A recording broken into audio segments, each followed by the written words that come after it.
Hello everyone, welcome. I hope you're having a great day today. I'm having a okay day. Work's been a little bit crazy. Work's always crazy when you're an engineer, but that's fine. Let's dive right in. We get to drive the beautiful Toyota Aristo. Super hyped for this car. Got the 2JZ power, lots of power. It's basically a four-door Supra, and it is glorious.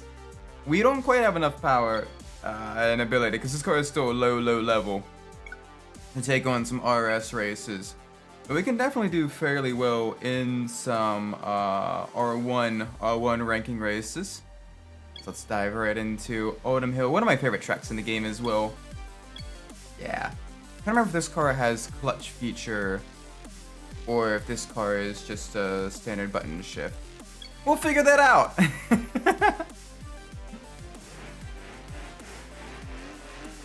Alright, we're starting right in the front because we have one of the slower vehicles in the game. Or, in this race anyway. Okay, so no clutch. So it's flippity-floppity, paddle-shifty. Gotcha. Alright, we have the G35, the Skyline, just to our inside, as well as an NSX. Very rapid cars. They have a V6, we have an inline 6. The battle of the 6 cylinders too wide through the tunnel. Oh my word. Very dicey there. That NSX is being very aggressive. Alright, so let's come to terms with our car. Let's try to at least get a nice solid second place. But I'd love to get a first place finish if possible.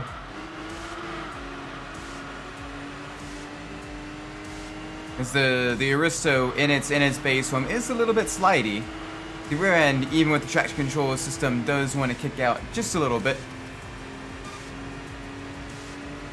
And oh man.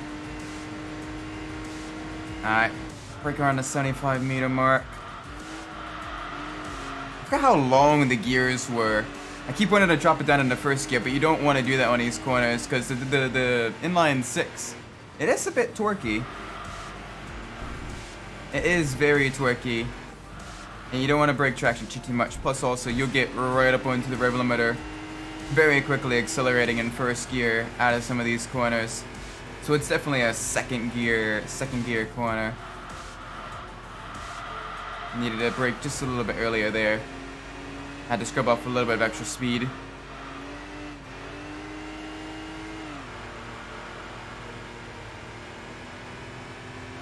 Third place is still well behind us. I like this track a lot because it reminds me a lot of the Goodwood track, where it's very kind of open and you can kind of take multiple lines through some of the corners. With the exception of like one chicane, it's very fast, very flowy. Here, and as you can see, the chicane kind of coming up just up ahead. Oh gosh, no tippy tap on the wall. Suspension still feels a little bit too soft, like it's very floaty. I might lower the vehicle a little bit, stiffen it up just a tad. Maybe.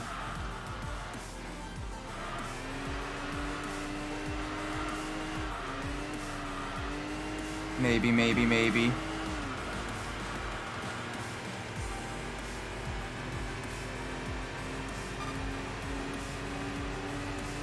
Alright, come on.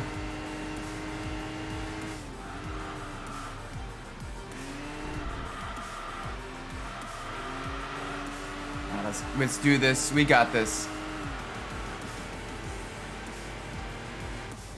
We can definitely get a nice solid second place finish there. Some light tippy taps on the wall. Minor bodywork damage. You get some speed dimples. But this is a very enjoyable car to drive. I think with a few adjustments, I can really make it a little bit more stable. Right now, the rear wants to go away a little bit, and it still feels very soft, very squishy in the suspension, which isn't bad on like the rougher city street tracks, but it is a little bit tricky going through some of these corners.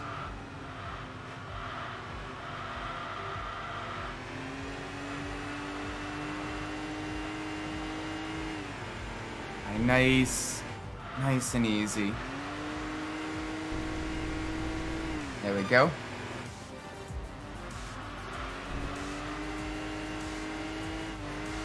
Yeah, okay, we definitely have a solid second place finish right now. We gotta make sure we keep the race clean as well so we can get some upgrades for the vehicle. Because the cleaner you drive, as well as with the fewer assists you use, the better off, the quicker you're gonna be able to upgrade your vehicle. Obviously, slower cars get upgraded at a rate much quicker than faster vehicles. So, and then with this being a B class car, either B or C class, I think it's B class. It's one of the premium sedans. I think it's B class. It'll take a little bit to get this one upgraded, which is fine. You know, get to spend more time in the car, get to gradually come to grips with it. It's always good to kind of learn new vehicles and everything, kind of learn where the strong and weak points are, and gradually kind of overcome them as well. I like driving the different vehicles in games. Some people, they'll pick one vehicle and they'll just stick with that. Like they're there for like, you know, years and years and years and everything. I like the variety. Variety is always the spice of life. Nice. Boop. Alright, so we're doing very consistent laps around like the 50-second mark.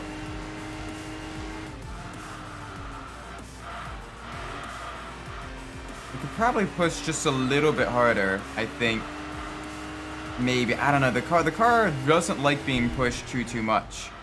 Like it's fairly stable up until you get right on the limit, and it's a little bit soft and squishy. It feels going around some of the corners. I mean, it is a very heavy, you know, very heavy sedan, and you know, much heavier than the Supra. And the Supra itself is no featherweight. The Supra itself is a very chunky car as well.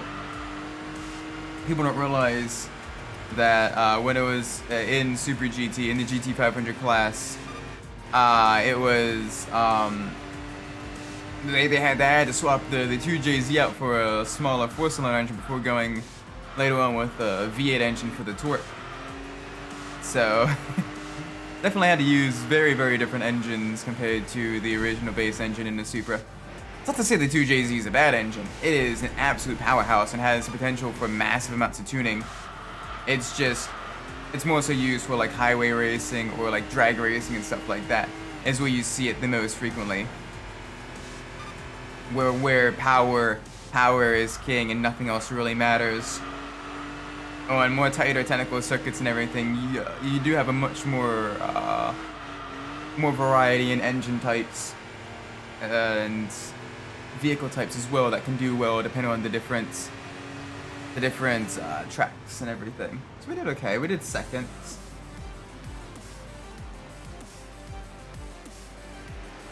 All right. Oop. Yeah, we had a few rough laps, a few tippy taps of the wall and of the cars and everything. Hopefully this is enough for.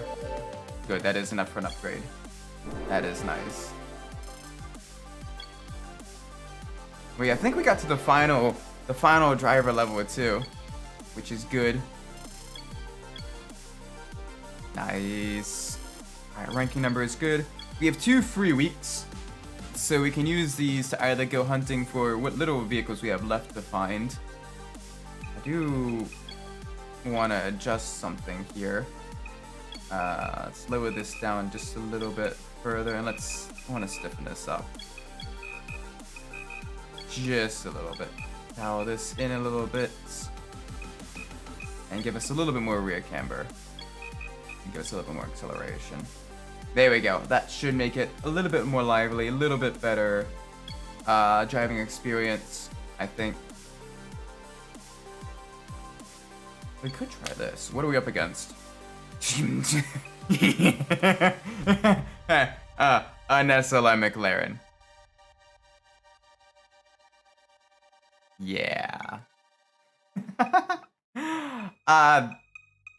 Sure. We can easily take on an SLR McLaren. Oh my gosh. Can't believe that sometimes.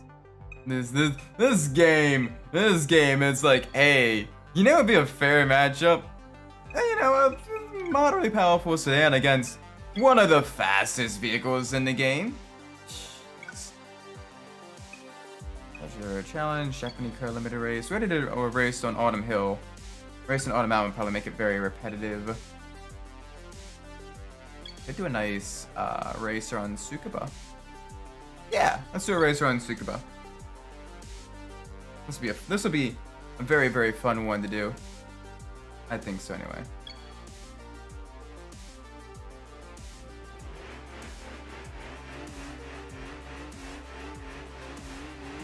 Three, two, one. Alright, let's roll. Oop. I have a Subaru in my left. I got a Civic to my right. Got the Lancia. 037. Oh my gosh, we kept that completely clean. Okay, mostly clean. We had a slight tippy tap of the Subaru. Alright, we also have the Toyota Aristo just up ahead as well. So that's a fairly even matchup there. We gotta get past the Subaru.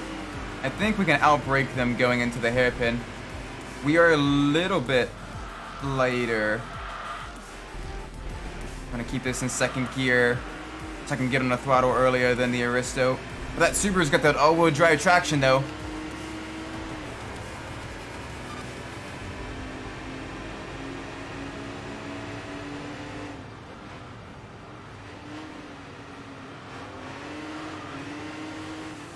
Alright, so it's a three-way fight for the lead between three very powerful sedans, two Toyota Aristos, and of course the Subaru Legacy sandwiched in between. Oh my gosh, they're so slow in the faster flowing corners. And that's what I need to be able to pass them in, but there's no... It's very difficult to pass them on Tsukuba. And they're fighting as well, which means they're gonna... On the bright side, it means they're gonna be easy to catch up to. But passing them is gonna be a whole different kettle of fish to fry.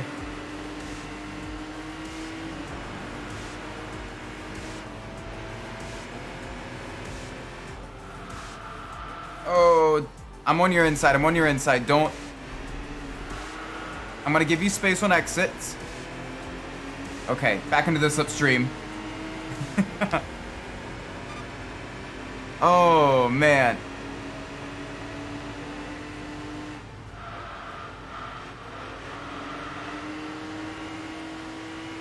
These. Oh, don't slow down like that. You're very slow in corner exit there on the higher speed corners. Like the Supra gets like a massive bout of understeer.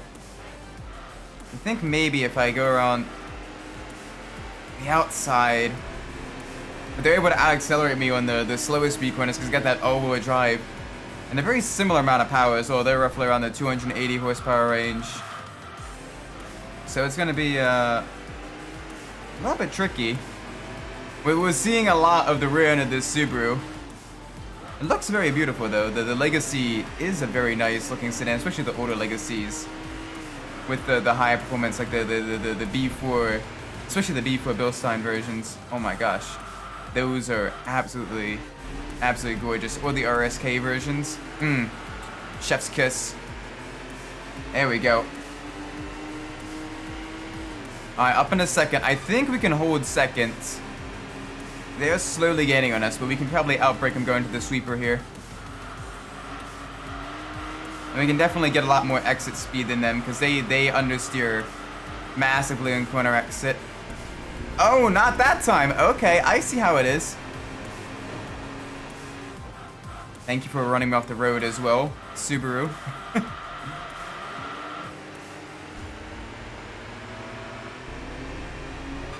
Easy come, easy go. This is a surprisingly difficult race. Absolutely send it up the inside.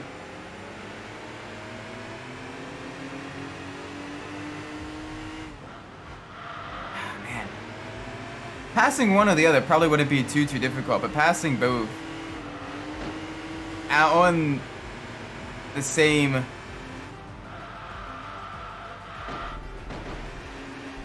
I'm gonna be a little bit aggressive there.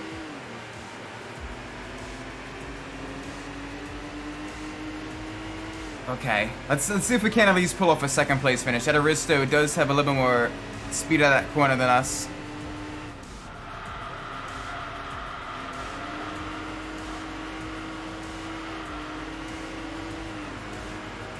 Oh, that is disappointing. That is so disappointing.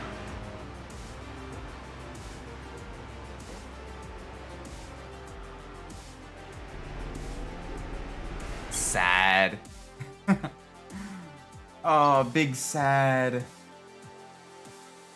That was a close. That was a nice battle, though. All things considered, you know, we managed to duke it out with the Supra and the Aristo. Get a little bit better grippy, boys. Should make the car drive very nicely. And thankfully, though, it was also a free week, so no issues there.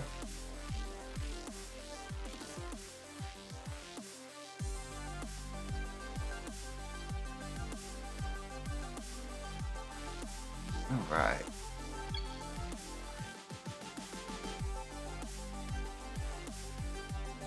Let's see what else we can do. I have an inline 6 meeting here. Oh, up against a Skyline GTR and a Supra. Very, very nice. Is it literally three Supra races here? Jeez.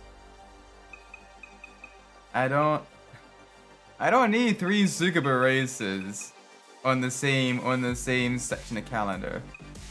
The game's like, yo dog, I heard you like Tsukuba. Well, we put Tsukuba in your Tsukuba. So you can have hairpins for days. Probably nothing in the Toyota Cup. Nope, not a thing in the Toyota Cup. What else can we do? Not much. Alright, I want to do the under 3-liter race. That Beamer, the Beamer Z4, that's going to be a little bit difficult, a little bit tricky. I think we'll be okay.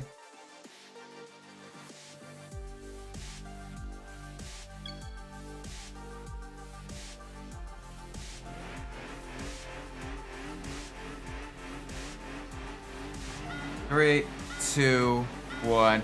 Alright, let's go. Alright, good launch. Use that power. Use the 2JZ power. Let's chase after that Volvo. The powerful station wagon. Absolutely beautiful as well. I do love the more mundane and the performance versions of the mundane cars that this game has. Like, they are super cool. I love a racing league where it's just random, like maybe like in like an Assetto Corsa with Assetto Corsa mods or something like that, where you get like, you know, a week to kind of train up for a race, whether on like Saturday, Sunday with like a tracking card combination, but it's otherwise randomized and it's just all like production based or like, you know, track only, you know, sports cars and like, you know, compacts and even like an SUV here or there, just for the fun of it. Like, that would be so cool. But I do not have the organizational capabilities to do so. Alright. Come on, big push down the straights. This is where the 2JZ comes in handy. But now we're getting back into the twisty sections. And this is where the heavier chassis of the Aristo, oh gosh, definitely has some of its shortcomings. It is not good on the tighter, twistier sections of this track.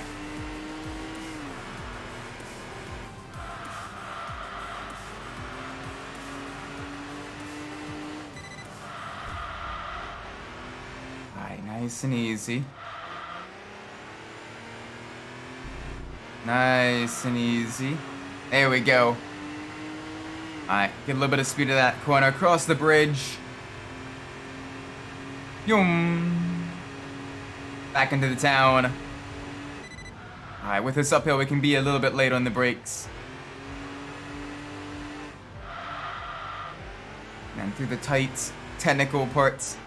One of the few. This course is mostly high speed with only 3 real tight technical sections. The town section here, just on the outskirts of the town, and then the section that's overlooking, kind of overlooking off of the mountain, and the bottom section of that map.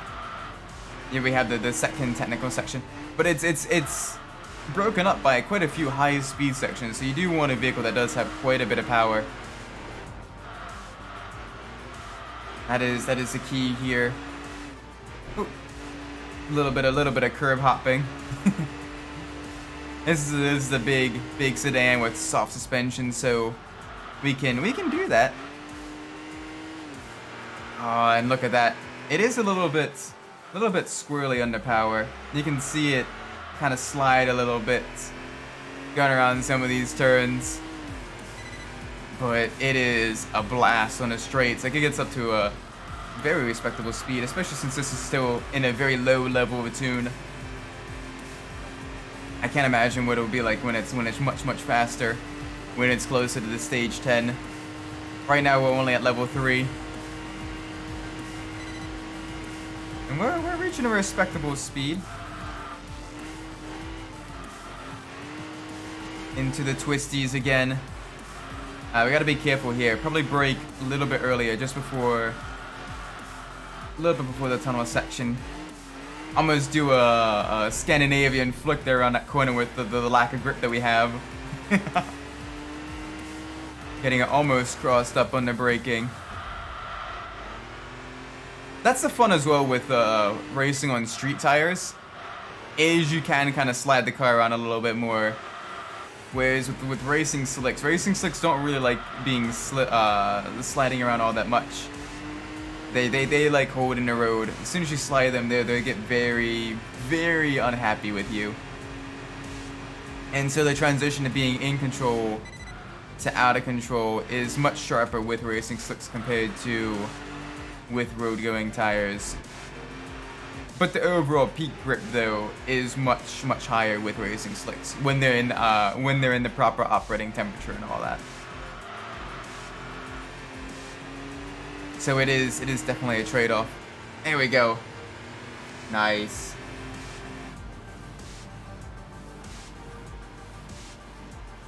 Very, very nice. All right. Boop. Alright, next one. Let's do it.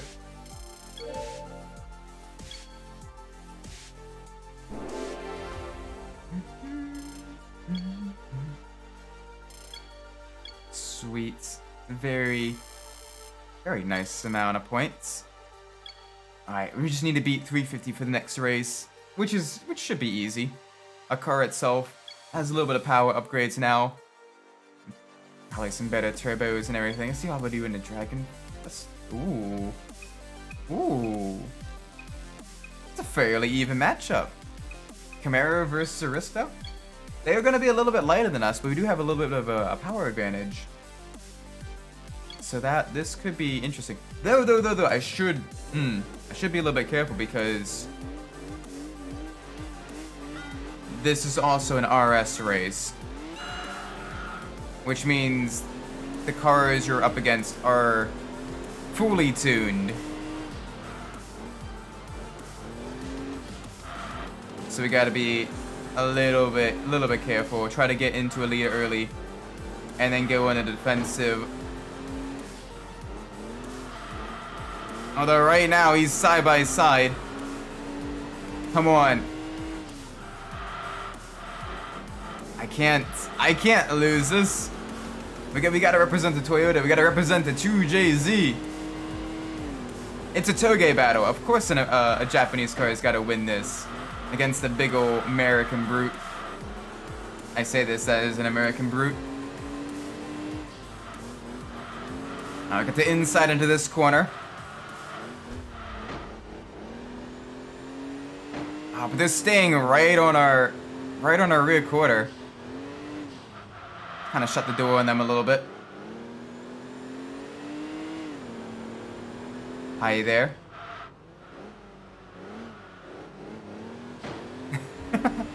Side by side most of the way through this. I'm gonna see if I can't do a cutback And they parked it right at the apex. That made it a little bit difficult. Bonk. It is so difficult to have a clean race on this course, though.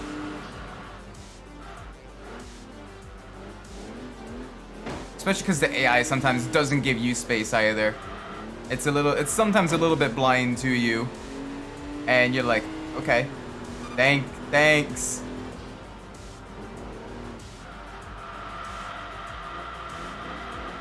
Where it'll just completely shut the door on you when you're running side by side. Alright, this is where we can use a little bit of the power of our vehicle. Oh, you.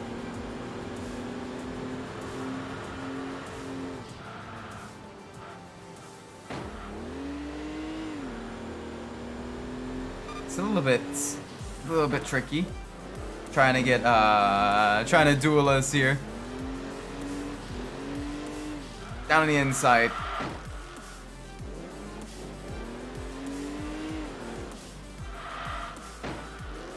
And you can see they like even when we're right ahead, like they would just keep hitting us.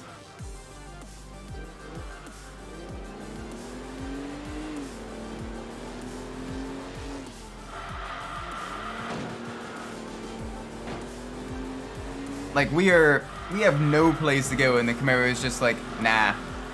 We're gonna keep pushing you.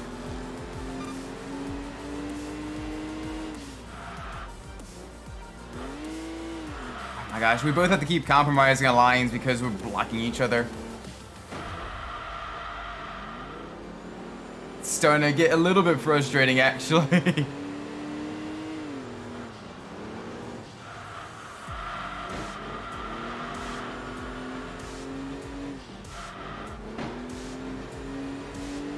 There we go. Oh, come on, don't be like that. Oh, they be like that. That was dirty driving, but we made it work. Oh, okay.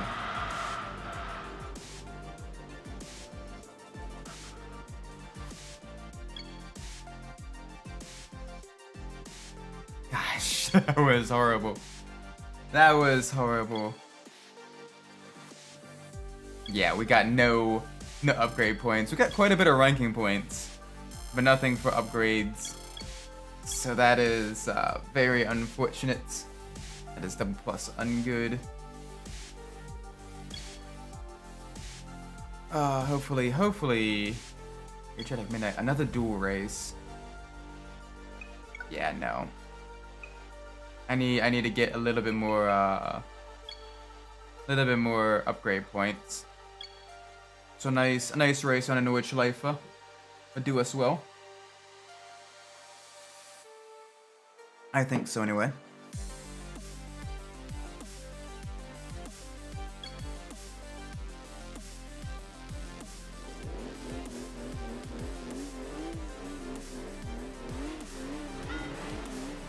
Alright, so two Miatas, and that's 13, and R32.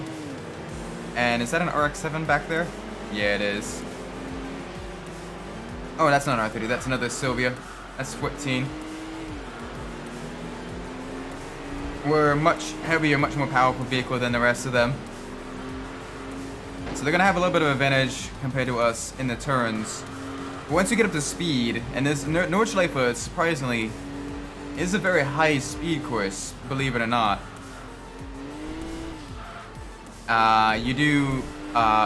This is going to be very, very nice to drive. Adachi, welcome to the stream. Hope you're doing well. We get to drive this beautiful, massive sedan. I get to a spot where the car is not trying to snap out from under me. I get to show you it. There we go.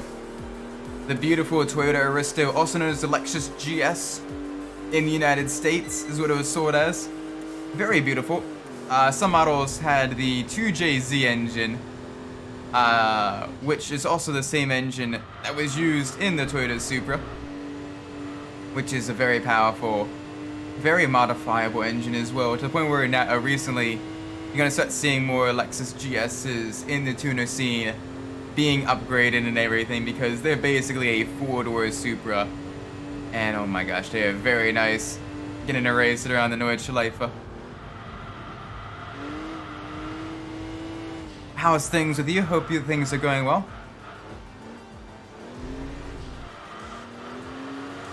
Right now, we're entering kind of the production stage for a lot of the projects I'm working on at work. So I've been very, very busy at work, but it's been so much fun doing all the testing and everything. It's so I guess kind of. It's basically, it's great.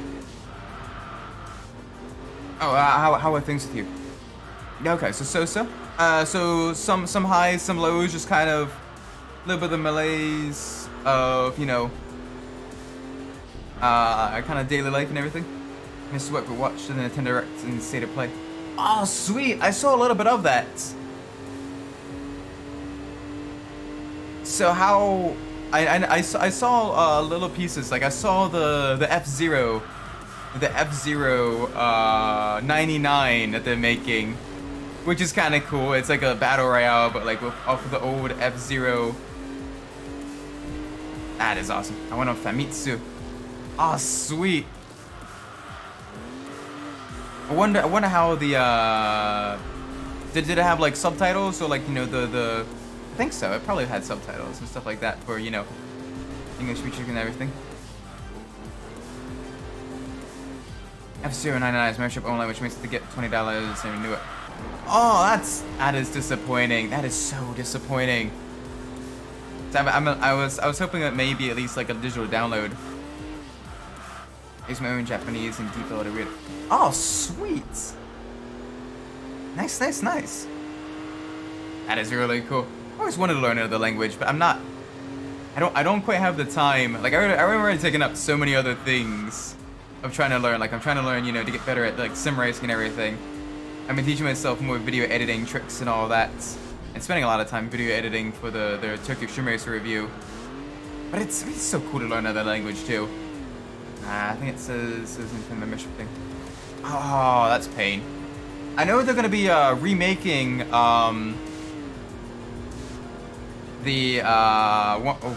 Paper Mario. I think they're making remastering one of the Paper Mario games, which is super cool. Kanji is hellish. Kanji is very hellish. Welcome, Gabriel. Hope you're doing well today. But super fact. You can learn languages in the bathroom. Okay, I'm a little bit curious now. What do you need to do? How do you learn languages in the bathroom? Just every time you go to use the restroom, you just check your phone, do a little quick like whatchamacallit, little, you know, 5-minute, you know, little quiz or little lesson or whatever. 150 to 100 in a day. Just gotta remember the strokes of kanji. Yeah, that's the thing as well. Like kanji is very, very, very tricky. Like I'd imagine like another like Latin-based language wouldn't be atrocious to learn, but kanji I think would be absolute hell for me to learn, because you have nothing really to base off of. It's just pure memorization. Whereas at least with like other like Latin-based languages, it's kind of like, okay, you know, you can at least find cognates, you can at least attempt, you know, pronunciations and stuff like that. Number 2, just take your phone and study kanji with the flashcards. Yeah, you just gotta make sure you know you clean off your phone or what have you afterwards, because I know you don't want to be touching it with, you know, bathroom germs on your phone. Work, study at lunch while you eat, or your 15 seconds. Ooh, that's a good point. So you do have, you know, a little bit of free time here and there. So it's just all about, you know, kind of, you know, every little like piece of free time, you're like, okay, let's do this now. Okay, let's do this now. And you're just gradually learning more and more. And because you're doing it so frequently, but in such like short sprints, you know, it just kind of gets, you know, baked in without it feeling like a chore. Okay, that seems interesting. I'm gonna have to try that. Runs in a person, unless you have bad memory issues, you focus on ASG. It's easy to remember kanji. Just study Japanese while I was working on my lunch. Ah, nice. That sounds so much fun as well. Like, it'd be a really cool skill to have. Allows you to travel to like other countries and like actually, you know, take part more in like the culture and everything without being, just another just that foreigner who doesn't speak, it doesn't Nihongo. Just mostly repetition. Oh, okay. So it's literally just like exercise where you just you just got to do it over and over and over and over again and gradually just find yourself getting better. Or like sim racing, because a lot of sim racing people are like, well, how do I get better at that? It's literally just repetition. It's a lot of repetition and thinking. Basically, as you're going around the track, you're like, okay, well, where did I make the mistake? Where did I go wrong? You kind of watch a whole lot of like the analytics. You watch other replays of other people that are faster than you, and you see. No, I love the ramps and everything like that. Like this is all the cool stuff. The game sometimes is secondary. Sometimes it's cool just kind of like learning the different things, from the viewers as well. Or just having the different conversations. That's kind of why I enjoy sometimes the Thursday streams, because they're probably the most laid back and chill. Where honestly, what I'm doing on screen is secondary to just kind of chilling and just talking with y'all and everything.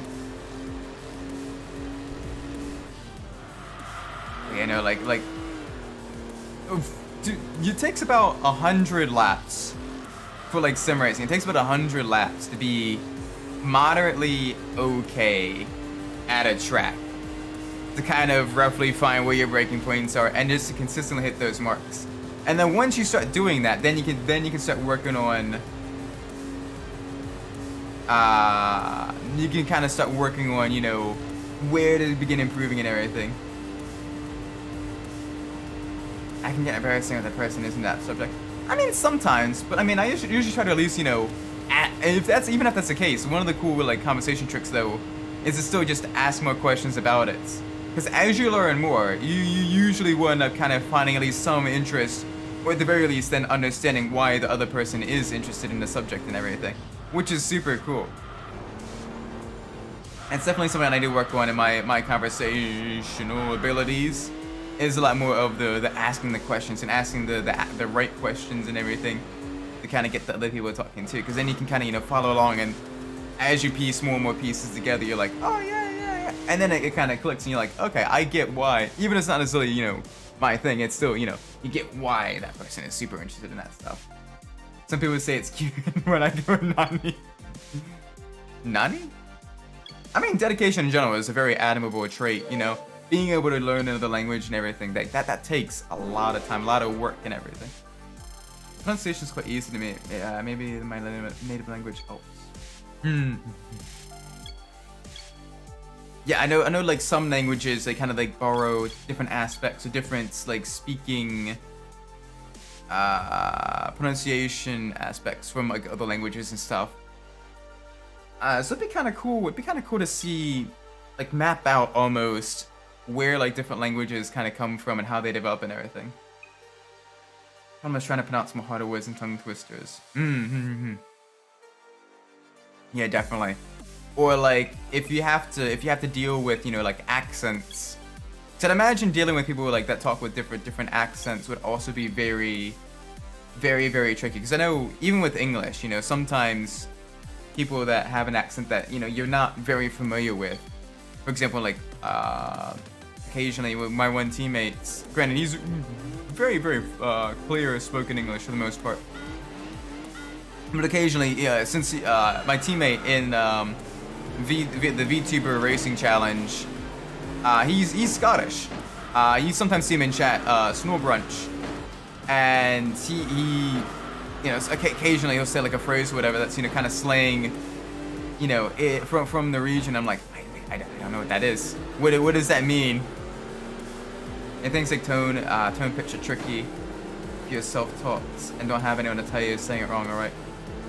Yeah, that's true as well.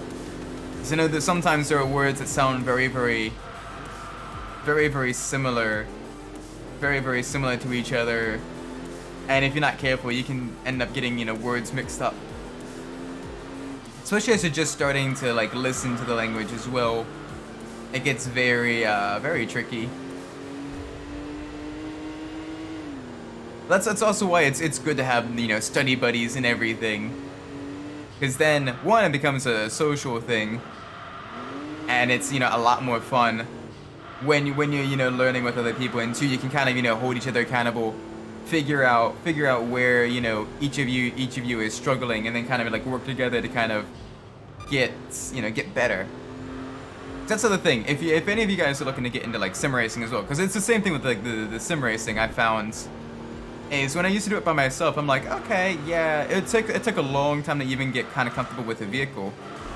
But then, like, we have a practice server in Sedan Competizione where we're all running around, and that's actually a lot of fun. It's actually a lot of fun there because you usually, you know, you hop in the voice chat and you can kind of like discuss, you know, oh, how are you attacking that corner, or how are you doing this differently, or where are you gaining this time in like this sector. And it's kind of cool to have that as well for like language, or for like, you know, when I was in engineering as well, like we'd have massive like homework groups. We'd always be like, okay, well, why friends is that food? No, fish are food, not friends. Friends are not food. But no, yeah, no, it's difficult though sometimes finding friends and everything, especially as you get older as an adult, because you're like, you know, you're usually busy with personal responsibilities and all that stuff. And that's why usually I recommend kind of getting into a hobby and getting into kind of like the social circle, like especially more localized social circle of that hobby.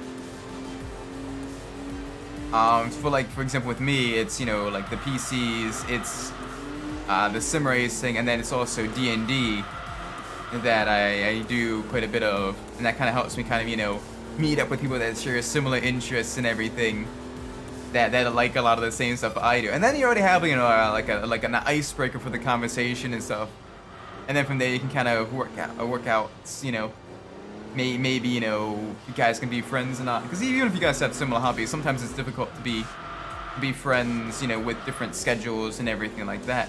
Sometimes you just can't see each other all that often, you know. It's hard to learn about people and, you know, be friends when you don't see each other. Yeah, I was in a hobby, but I found a lot of widows and jerks. People arguing about waifus and cars. Couldn't be me. Nope. Not one bit. Okay, I do argue about cars a little bit, but only because it's kind of fun. And more so, I don't take that seriously. It's mostly just kind of fun to like razz people, do the lights, you know, the light ribbing and everything. Oh, you like American cars? Well, they don't turn, buddy. You know, obviously you don't mean it seriously, because, you know, you see some of the Camaros and Mustangs nowadays. They are very rapid on turns. Especially in like the GT4 class racing. But it's, you know, when it's done in like good faith and everything, it's still fun with that, to have the disagreements. But some people definitely take it way too far.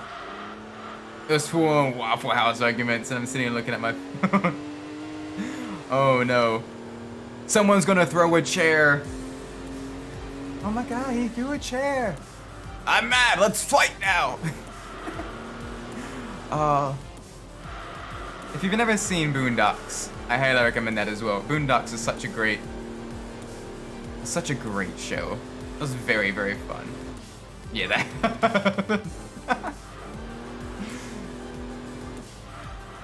Yeah, no, it's the thing as well. You gotta find the people who you can be, you know, for lack of better words, loose with. You know, you can be relaxed with, and, you know, have the gentle but still fun ribbing, because that's how, you know, you test each other's mettle, you kind of forge each other in fire, but at the same time, you know, it's all in good faith and have fun. Oh, I missed that show. It was a good show. We need more shows like that, where it's, you know, it's got the satire, but it's got the really, really enjoyable characters and everything. Like, that was great. Same with King of the Hill. Like, King of the Hill was absolutely amazing as well. Like, King of the Hill was basically like the white redneck version of the Boondocks. both of which are absolutely amazing shows. Should branch out again, but it's been iffy. Isn't that bringing that back? I think so, but it might be under like different writers and different creative directors. So I don't know how good the quality is going to be, but I'm hoping it's good. I am genuinely hoping it's good if they are bringing it back. Because the last thing they need is for them to bring it back and it to be, you know, the modern equivalent of what Velma is to Scooby-Doo. You know, where it's, oh hey, we read the Spark Notes for this. That means we totally know better than the fans what the show is about.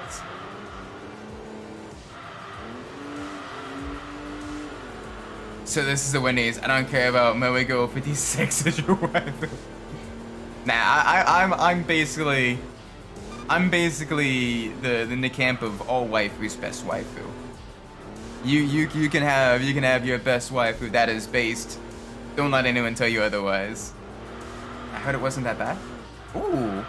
Okay, I might have to check it out then. Cause I quite like Boondocks and like King of the Hill are like the two shows I binge watched a whole lot through, you know, like high school and college, and both of them were just so good. I want another show kind of like that, where it's, you know, kind of got that satire, but it's, you know, still really, really fun and lighthearted at times, and it's just really, really good. Not sure my entire timeline's full of Spider-Verse. Everybody's simping for Hobby. Everybody's simping for Hobby. To be fair though, Hobby is beautifully animated. NT? NT, what is NT? I apologize. Sometimes acronyms I don't Nihongo acronyms. I don't know, I haven't seen it, but there's so much Miguel and I'm confused because I read the original comic with that Spider-Man. Oh, NT is nice try. Oh, okay. So the reason people like Miguel, alright, is basically two things. One, they kind of like the brooding, kind of tragic backstory in Into the Spider-Verse. And he kind of got memed as well as sort of like this like super edgy try-hard person, because he's basically Shadow the Hedgehog, but in Spider-Man form. If that gives you any indication as to like out of the edge. But also, there's a few shots of Miguel O'Hara in Into the Spider-Verse that definitely, shall we say, provide quite a bit of fan service to those that are into men. It really showcases physique. And so people really fangirl over him. I wonder if they changed from the comic book. Oh, it's been forever since I've read the Spider-Man 2099 comic books. I'm trying to remember what was. They definitely changed quite a bit to make it fit within, you know, the Spider-Verse and everything like that, and to kind of change up his motives and everything as to why he created, you know, the huge league of the Spider people and why he's so focused on the canon events and everything. But I can't for the life of me remember.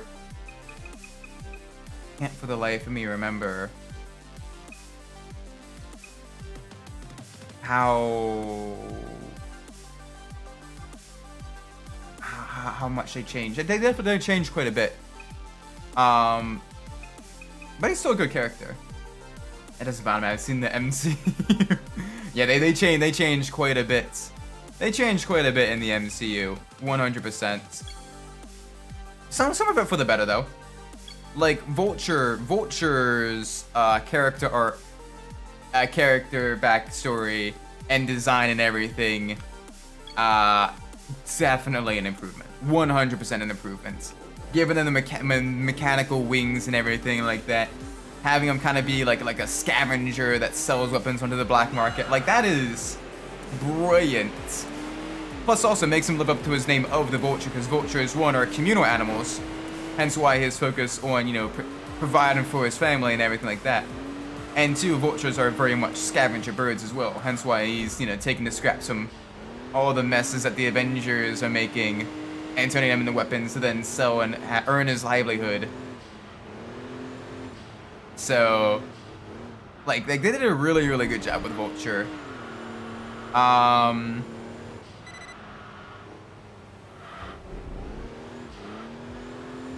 Captain Marvel, on the other hand, they didn't do as good a job adapting her to film as she is in the comics. That's definitely very, very different. Black Panther did a good job with, though. Yeah, that was meh. Yeah, it's definitely unfortunate. I had high hopes for that one, but that one wasn't.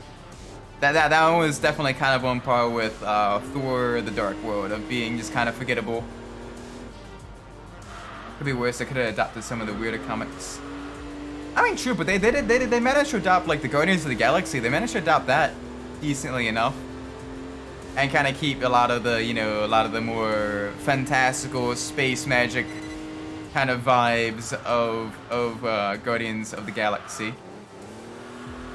And all three of those were really, really good. I like comic books like Spider-Man, but the format is so confusing to me. I wish it was easy as manga to pick up and read. Yeah, especially more modern comics. We have so many of like the big, like single page spreads and everything like that. Like massive, walls of text after wall of text sometimes. The modern comics aren't quite as good as some of the older comics, but I'm very much one of those nostalgia goggle people. So I am biased. I mean, you've seen the media I consume. The media I like. Most of the games I play are old. Most of the movies I watch are older and stuff like that. That's why I didn't like the. I was like, why DC didn't adopt Legion like that?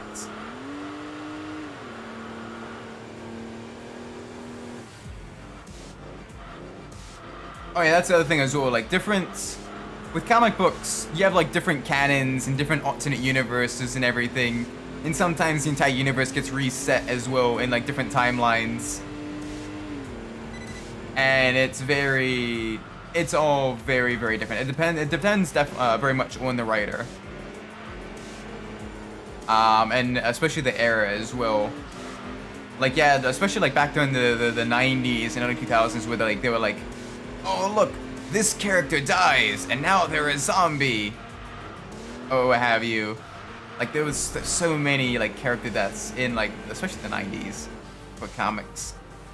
But then like they'd last, like a week or two or like a month or two, a couple, maybe a season at most. And then they'd be brought back and it's, oh, alright. No stakes then.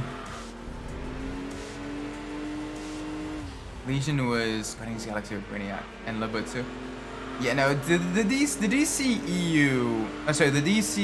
Cinematic Universe, they definitely dropped the ball with that. The DC Animated Universe is very, very good for the most part. Like most of the animated movies and TV shows for the DC comic book characters, they've been able to adapt really, really well. Like everything from Young Justice to like a lot of that has been really, really good. They even made Damian Wayne actually somewhat likable.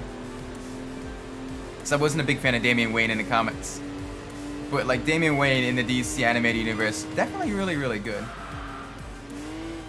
I know it's too much for me, so I just end up watching some movies here and there because it's 1, 2, and 3.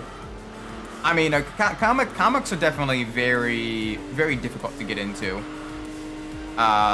You almost kind of need a guide to kind of effectively get into, different comic series as to what is canon, where. It's like modern day Star Wars as well. What is considered canon, what is considered non-canon, and by what fan base as well. It's all very, very, very different. I'll stop bothering reading comics, but I still geek over them with people.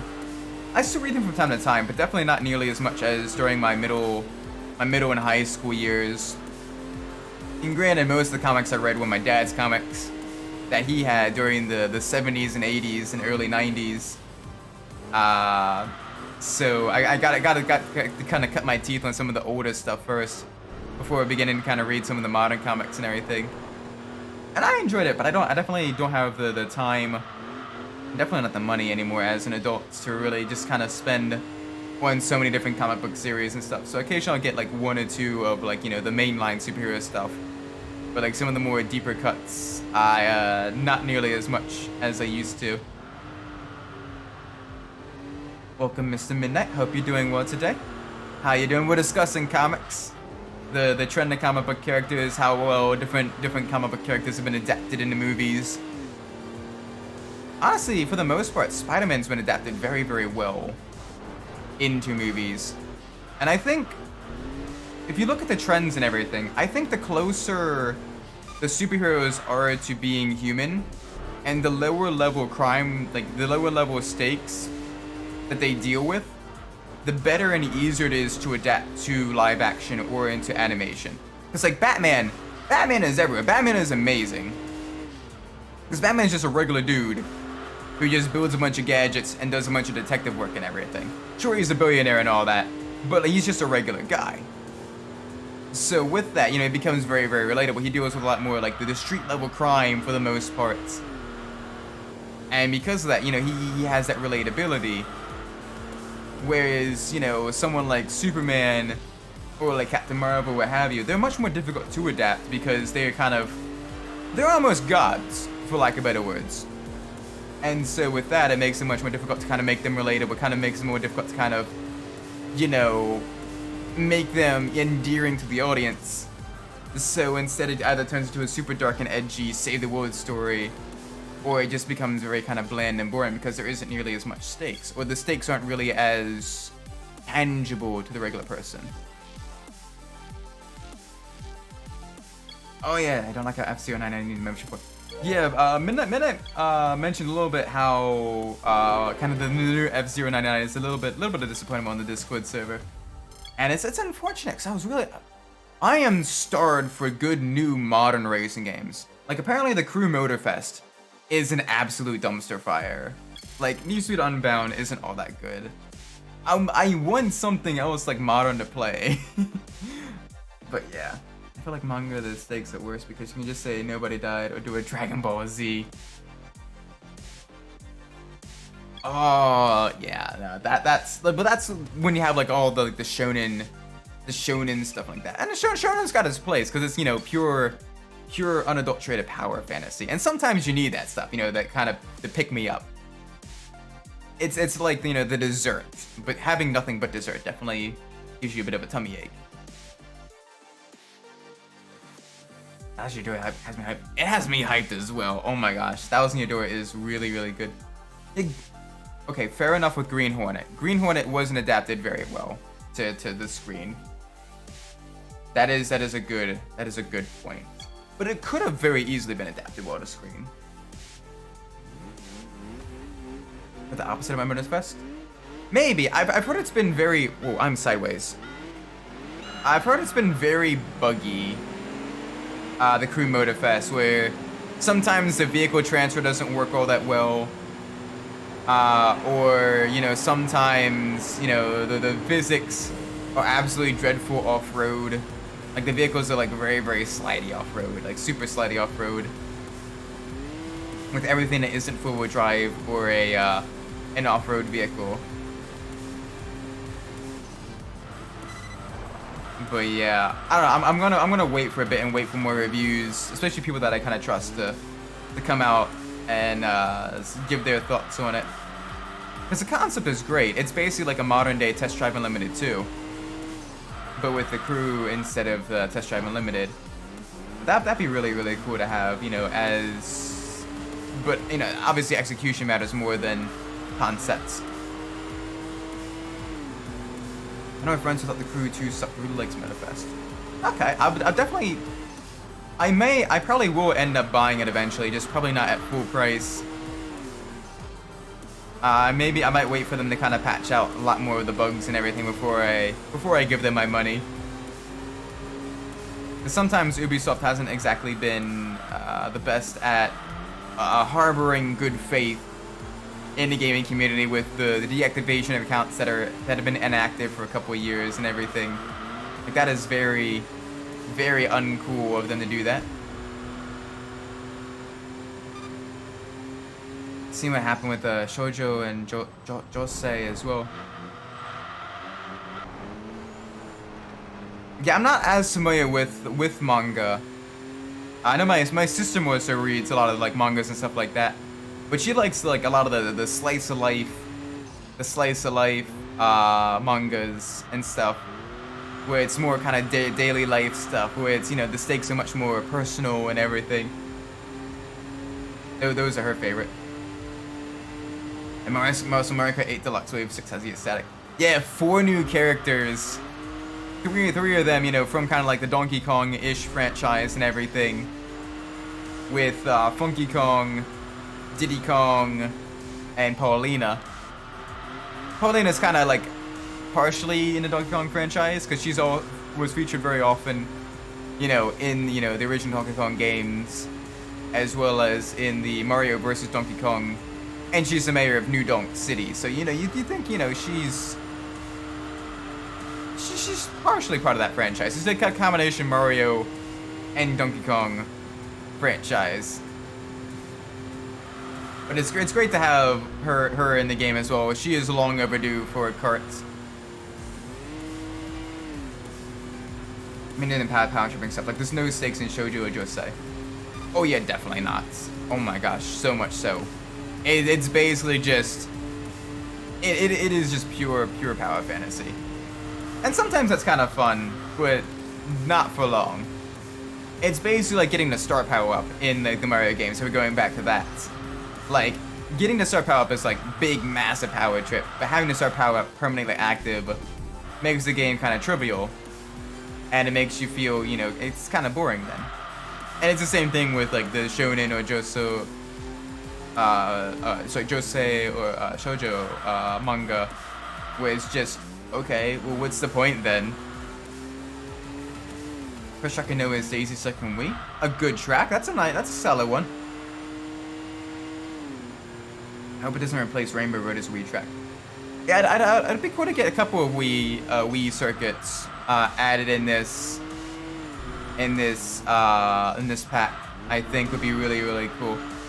Especially the Wii circuits. Like the Wii circuits, I think could get kind of remastered with, like, you know, the additional features from Mario Kart 8, but still keep a lot of their original charm from the you know, from the original game as well. With especially some of the older circuits, they completely changed the style of them in order to make them kind of more compatible with Mario Kart 8's, you know, physics and everything. And sometimes that completely, you know, changes them up and makes them unrecognizable compared to their original counterpart. Although that Bowser's Castle one you showed me, though, that managed to do both really well. Especially for such an old course. It added verticality to it. It added a lot of different,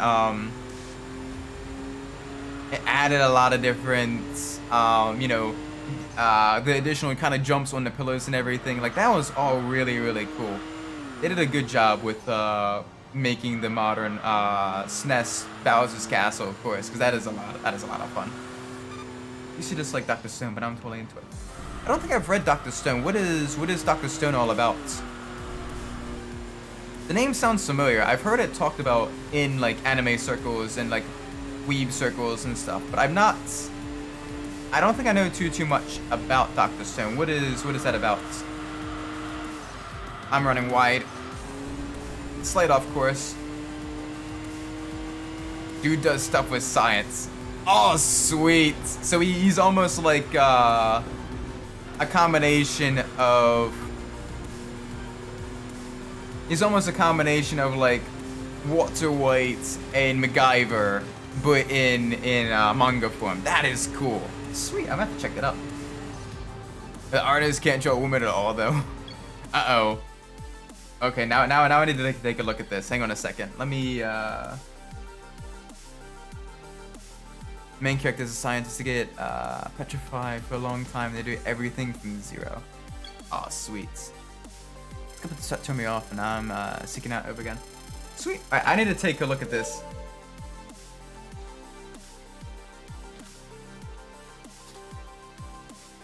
Alright, I gotta see this. Hang on a second. Dr. Stone, female characters. What the?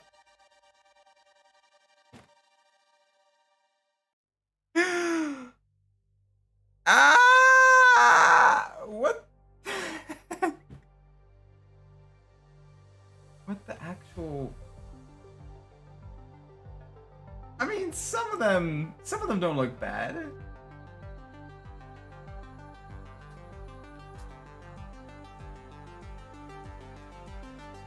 The proportions are all kind of a little bit awkward, though.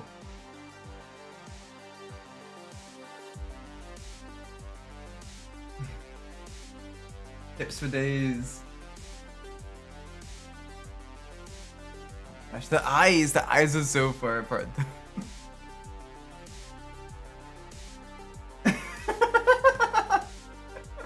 I'm sorry. I shouldn't laugh. I am nowhere close to being anywhere good as an artist as that. I can draw stick figures and that is it. I can draw stick figures and that is it. I mean, even then though, like if the writing is good, to be fair, they do have a lineage problem.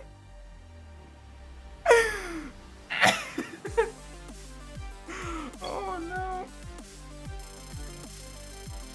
Oh my gosh! They got the web toes.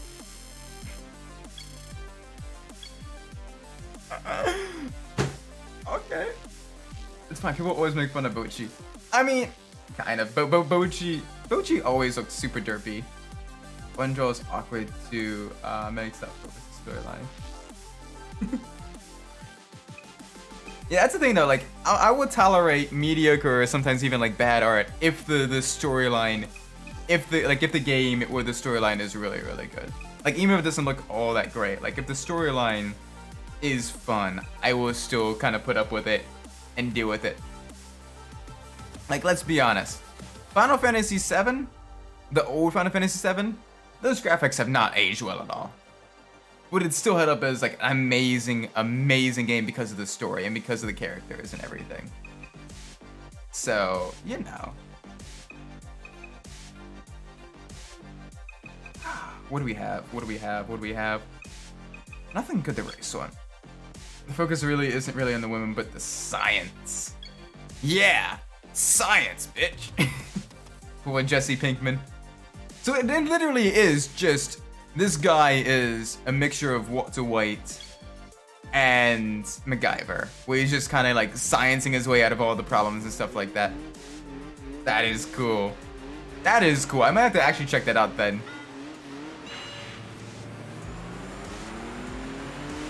Oh, you got a massive start. That 22B Impreza. It's basically the road-going version of the rally car that won so many championships, won so many rallies. Absolutely terrifying. That car, very rapid. Ooh, little slidey. Yeah, it's just fun. Yeah, I definitely want to check that out now. I'll have to see if I can't find some of the mangas. I think my sister may or may not have some. She loves, my younger sister, she is like a hyper weeb. I am like tangentially aware of Japanese culture just because oftentimes a lot of automotive enthusiasts that are also into computers and stuff are also massive weebs. So through pop cultural osmosis, I learned quite a bit about like other weeb stuff. But like I don't really usually like watch like a whole lot of like the anime or read a whole lot of mangas. It's literally most of the time it's through like the pop culture osmosis because so many people I'm around are weebs. But like I definitely want to try some of that out because I mean it was definitely my friends. They introduced me to D&D and now I absolutely love playing D&D with them. We do that every Friday nights and everything, and it's just super chill, really relaxed, just, you know, blow off steam from the week. my old man introduced me to anime manga. Based old man, nice. And watching Dragon Ball, Fist to the North Star. Ooh. I got a buddy that plays D&D too. D&D is so much fun. It's basically like, it can either be GTA, it can be anywhere from GTA to The Sims, depending on how you want to play the campaign. But you get so much more freedom throughout it. Like, it is awesome. And I love the freedom and problem solving abilities. Hello Sprockets, how you doing today? We're talking about everything from, we kind of talked about comic books for a bit, now we're talking about anime manga, how we got introduced to it and everything. As well as D&D as well. D&D is great. My favorite class. I love playing rogues. Rogues are my favorite class to play because being the normal person that doesn't have the magic powers or anything like that, but still being able to reliably and consistently do damage just through sheer, tactical prowess and everything is like one of my favorite tropes. That's why I love Batman so much. Because he's just a normal guy that's just really, really smart, and so he's able to keep pace with the likes of Superman and, Martian Manhunter and all those types. But yeah, I think my roommate back in college, he kind of introduced me more so to anime, because he was at the time beginning to watch Initial D, because he was super big into cart culture and he was super big into weeb culture as well, but he had never watched Initial D, so we ended up like binge watching like a whole bunch of Initial D like one weekend, and it was a lot of fun actually. I think if there was more like racing anime, like I know One Gun Midnight's out there, and I should definitely watch One Gun Midnight too. But like more racing anime, I definitely would definitely love to watch. I think that'd be really cool.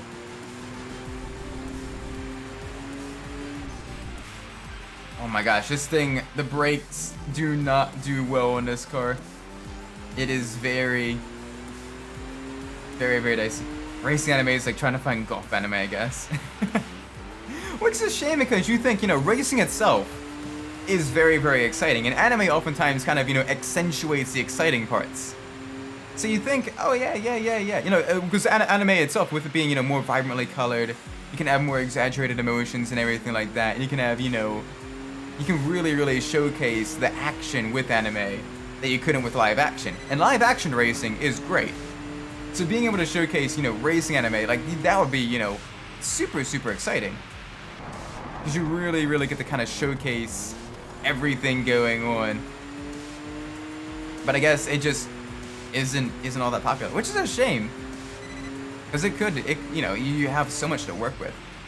Everything from, a rookie racer kind of, going up the rankings in, like, the world of professional motorsports, trying to scrape together funds every which way possible. Racing and beat up old, racing and beat up older vehicles and everything against more professional, more well-backed teams, gradually trying to find sponsors and everything. It's a new open world anime called Overtake. Not sure when it's coming out though. Ooh, okay. Overtake. I gotta put that on my list. I know One Gun Midnight's already on my list. That I gotta put on my list. And of course, MF Ghost also needs to go on my list because that one is literally just made by the same people of Initial D. It's like the spiritual successor to Initial D, but with legal mountain racing, as opposed to more illicit mountain racing. So that would be really, really, really cool to see. My anime list says October 1st. Oh, sweet. So not that far away. Only half a month. Okay. I need to find a way to watch that. I need to watch that. I also need to watch One Gun Midnight. So let me write that down.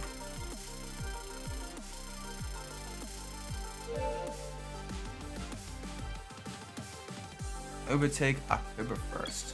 There we go. Perfect. Get that all written down. Nice. I know, like there's so many like good older TV shows as well that were just really, really good. Like the old Teen Titans as well. Like that old Teen Titans was like top notch. Oh my gosh. That did different like superhero powers. That did it really, really well as well, because it focused more so. Like it was only about like 30% about being a superhero, but like the other 70% was like, you know, about, you know, like the more interpersonal relationships of the team, and like them and their villains, and them and like, you know, their parental figures with them, and like, you know, each other and everything. And it was just really, really, really good. And I'm definitely disappointed about Teen Titans Go. Like, oh my gosh, Teen Titans Go was a joke. The Puffy Ami Yumi opening was cool. The Puffy Ami Yumi opening? Hang on a second, I gotta Google that. What is that?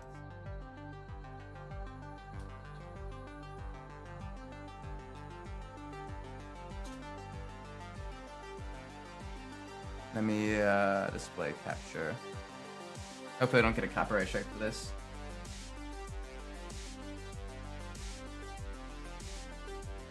Huh. That's cool how it goes from like live action to like almost like this soul shaded. Okay, that's actually pretty cool. That is actually really, really cool.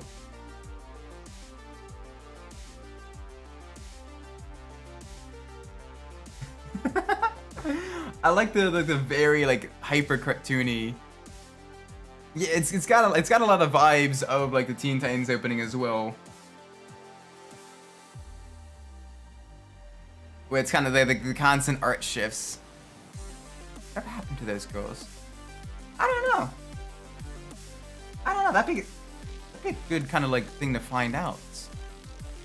It always makes you wonder like what happens to like some actors or like voice actors that kind of like disappear off the face of the earth and everything. The ones that sing the Teen Titans opening? Wait, what? Oh my gosh, I thought those voices were familiar. Oh, that is so cool. That is awesome. That is sweet. I'm glad they you know, managed to. That's cool. It's cool that they got, you know, more work and everything. Because the Teen Titans intro was an absolute bop. I can't showcase the sound because I would 100% get a copyright strike by doing that. But oh my gosh, the Teen Titans intro was absolutely amazing. Then again, Teen Titans in general were really, really, really good. Had a music video too for the Teen Titans singing during the ad break. Oh my gosh, that's like a hidden core memory. I just vaguely remember that.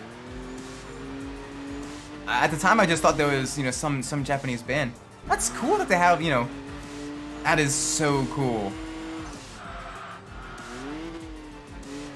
That is awesome. I wonder what they're doing now though.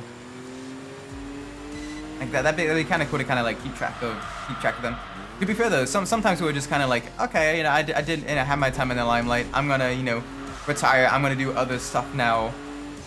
And then it is kind of, you know, drop off the face of the earth and kind of live a normal, quiet life. But it always makes you wonder, like, you know, well, what happens? But then again, you know, they probably also, you know, want their privacy and everything too. So I know, especially like in Japan, privacy is like super big, super big in Japan. Like to the point where a lot of like live streamers and stuff like that will use, you know, like face masks and everything like that, or like, you know, won't showcase their face to kind of hide their identity, which is why VTubing kind of got really big in Japan as well, because it was a way to kind of, you know, have a friendly face up on screen, but still maintain anonymity to a certain extent, which is nice. A nice smooth slide through the turns. Yeah, this course right here, this is 100% a power course. Like, with the exception of the second sector, like, this entire thing is mostly just high-speed straights and lots of hills. So this and the Supra will both be really fast around the track. And as you can see, we're in first and the Supra is a very distant second. I love the sound the cars make when you have the upgraded engine, because they get more and more aggressive. You can hear the turbo blow off valve, and it is so good.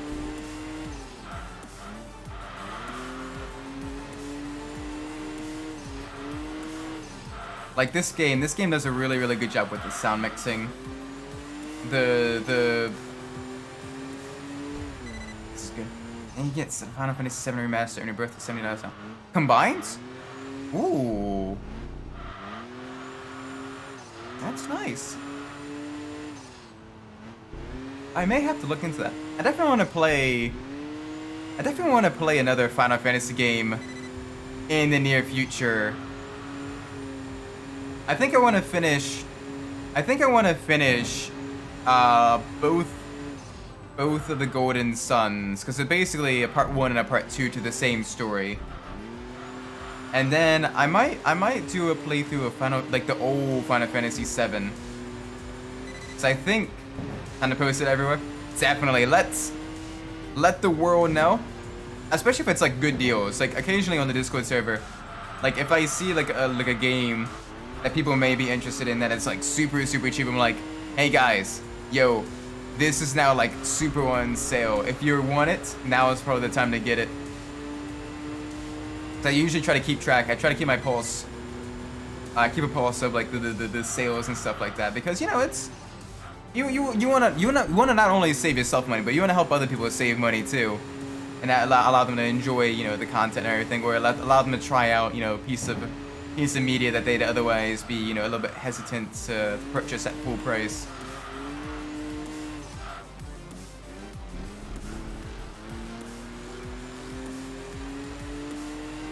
But yeah, definitely very good to kind of let other people know about the deals too. Because sometimes people, they're like, oh wait, it was on sale, and they just don't know.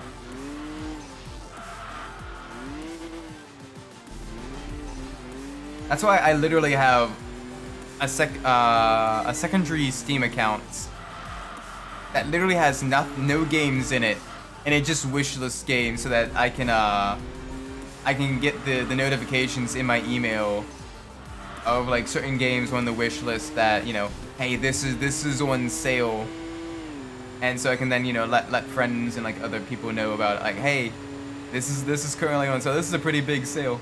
Like, I know the fall sale is coming up shortly, and that's supposed to be a fairly large one.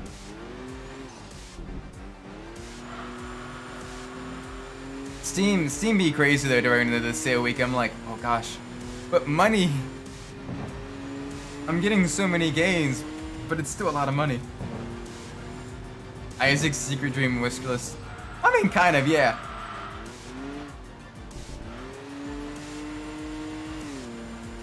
%. Like, no, I definitely keep a second Steam account literally just to wishlist games, especially games that I already own. That way I can let other people know, even if I already have them. Let other people know, hey, this is on sale for like $5 or $6 or what have you. This is a fairly good deal. If you want it, now is the time to pick it up. Even then, some things do kind of slip through my fingers. Ah, jeez, our ranking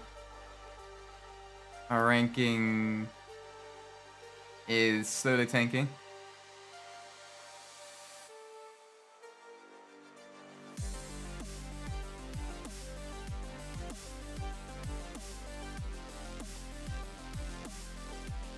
Okay. Well, we did level up a vehicle to level 10. So now we get to drive a multi-purpose vehicle. So either an SUV or a minivan. Oh gosh, why? We have 4 options. So we're gonna be getting.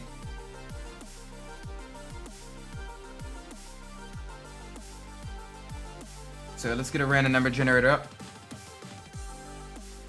Yep, there we go. Display capture. And from 1 to 4, 1 will be the G-Wagon, 4 will be the Mitsubishi Pajero. It's a 4. Cool. Toyota Alphard. Oh gosh, the Toyota Alphard. Yeah. Wait, where is Toyota Alphard? I think we already did drive that one. We got that one up to level 10. That one was an absolute pig to drive. But I mean, you know, it's a minivan. There's so many minivans in this game, and it's absolutely amazing. I love it. I 100% love it. Like, what is the purpose about having a racing and having all these vehicles, and they're all gonna be kind of similar? You want some of the crappy, you know, more boring vehicles and everything, because those ones are the ones that have all the quirks and all the weaknesses and strengths and everything. They're the ones that are, you know, different. They're the ones that you remember driving. I do want to stiffen some stuff up though, because this is designed for off-road racing, and I kind of want, you know, a little bit of oversteer. The Toyota Pajero is so cool. Oh my gosh, so much so. The Pajero is an absolutely amazing vehicle, and I wish we got more of them in the United States. Granted, the ones that were sold in the United States were known as the Monteros, because Pajero, if memory serves me correctly, is slang for one who pleasures themselves in certain. I think it's either Portuguese or Spanish. That Pajero is very, very similar to a slang term that means that. It's basically one of those versions of wanker. So, yeah, I got changed to the Montero in North and South American markets. But it's still a really, really cool vehicle. I had a Montero, it was fun. What did I come back to? Different translations of naming conventions. The Pajero meant something kind of naughty. I want to believe it's Spanish, but it may have been Portuguese. It's still Pajero in Brazil? Okay, so it may have been Spanish then. That Pajero meant something kind of naughty, and it was basically the Spanish version, or like at the very least the Latin American version of wanker. And it was, yeah. So it got changed to the Montero in North and South American, most North and South American markets. Apparently, it's still the Pajero in Brazil, which is cool. Because Pajero sounds a lot cooler than Montero. So you had a, oh sweet, you had the Montero. Back when Mitsubishi made some cool SUVs and some cool cars and everything. I miss the old Mitsubishi. I miss the old Mitsubishi. The wanker evolution. You go from wanker to Coomer.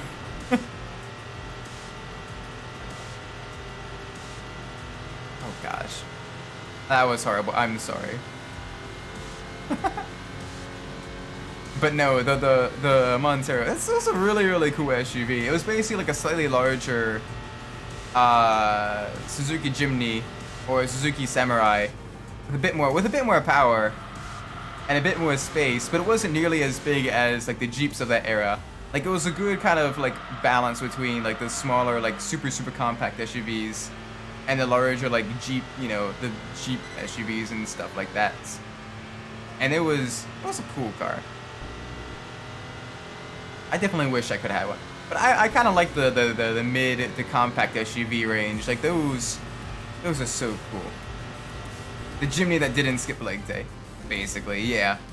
Like I had, when I was real early, like basically when I first started driving, I had a little Geo Metro. Not Metro, the Tracker. Sorry, not the Metro, the Tracker. And that was so nice. It was surprisingly good on fuel for it being a box.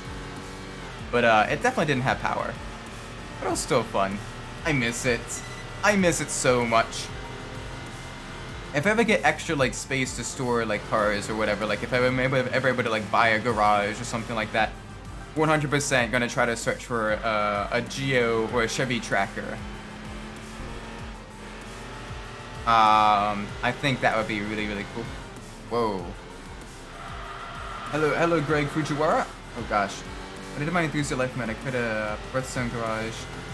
That set of first wheel, 11 for 3 Soda cars, which is the March, the Estima Hybrid, and the Fun Cargo. Nice.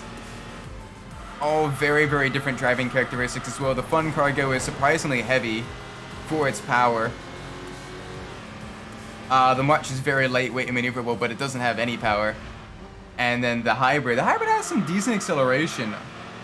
But it's very, very heavy, very sluggish around the corners. But it is a lot of fun. Right now what we're doing is, so basically the goal is we are leveling up every single car. Every car level 10. And then once we do that, we're gonna try to win every single of the RS events. And then that's gonna culminate with the King of the Year Cup. We've come close to winning the King of the Year Cup a couple of times. But we've never won it just yet, because normally we're in a much slower vehicle by the end of the month. So it's usually we're like, you know, second or third in the race. So I know that the actual goal of the game is basically to win the King of the Year Cup. That is the end goal. That is basically how you beat Enthusia Life mode and everything. But yeah, it is very... But the cool thing though with Enthusia Life is you can take it any way you want. That sounds dirty, that's what she said. You can... Oh gosh. You basically can go about the Enthusia Life whatever way you want, whatever pathway you want to choose. After there's 9 lockboard cars, which is the Thomas and Pantera. Very nice. The Nissan Skylines, the Ford Mustangs, and the Stagia. And it took 2 years to get my cars ready, which was the Garnet Garage. So for 8 more versions to complete my 144 collections. Wow, that is a lot of cars to complete. That is still really, really cool. My Geo-Tracker looks like a Barbie car in the best way possible. Oh no, 100%. It basically looks like a car that like some broke college student would drive around in Miami during spring break. It's especially if it's in like teal or the light blue with the old 90s graphics and the soft top. The Geo-Tracker is 100% one of those cars. But I love it. It just has a special place in my heart, despite it being, you know, an underpowered kind of piece of crap. It's my underpowered piece of crap. I definitely want to get another one and keep it in like really, really good condition. Maybe even take it to car shows and stuff, because it's just got that charm. Let's go around the beach with more girls in his car than he legally can. Yes. Hey, that's what the open top is for, you know? Oh, but no, that is just a... It looks kind of charming. Like, honestly, I would love, like, a remastered tracker made by GM as, like, a super light, you know, almost compact, subcompact SUV. That's just, you know, for fun. Have it be, like, a limited production or whatever. Maybe base it off of... Does GM make any other small cars now? So I know they don't own Opel, so they can't base it off any of the Opel chassis. But yeah, no, that type of stuff would be really, really cool. First car was an 89 Ford Tempo. I'm still pissed at that car. Uh-oh, what happened with that one? I know the Tempo isn't usually considered a good vehicle by any stretch of the imagination. But what ended up causing me to get that upset at the Tempo? Oh, the understeer. Oh, the understeer. It'll get around the corner next year. Oh, the understeer.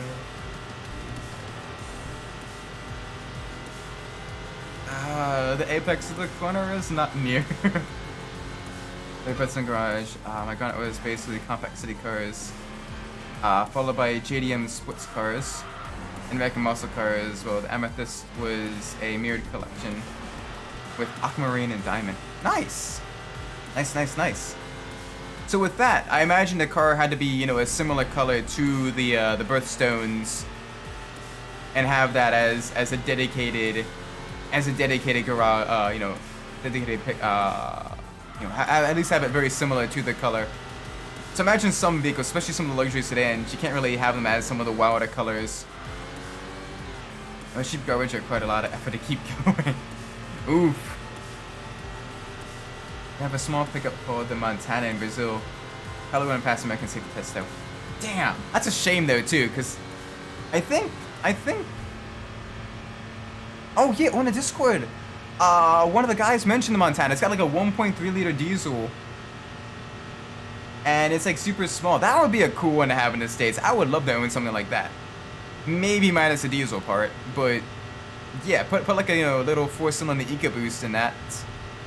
Not EcoBoost. What is the GM version? Duratec maybe? I think it's Duratec. That would be really, really cool.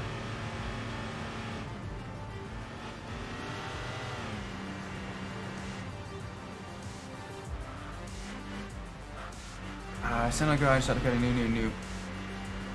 Nice. Which is starting to complete it yet, but RS events keep me busy, so rating back and forth causes a few headaches. Yeah, the RS events are definitely very, very tricky. Trying to be competitive in them. There's not that many cars that can be competitive in the RS events and go for wins. Especially when you get closer to like the A class, because A class you kind of end up in like no man's land where you're faster than most vehicles, but then the vehicles that are faster than you are so much faster you can't be competitive. For a first time car, would be better, the Mini Cooper or the Evo 9? Probably the Cooper. Evo 9 is super, super expensive.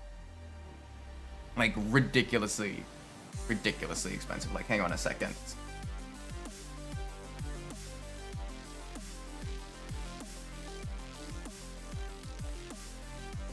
Like right now, if you're looking at classic.com, like an average Mitsubishi Evo 9 is like almost $40,000. Whereas you can get a Mini Cooper S.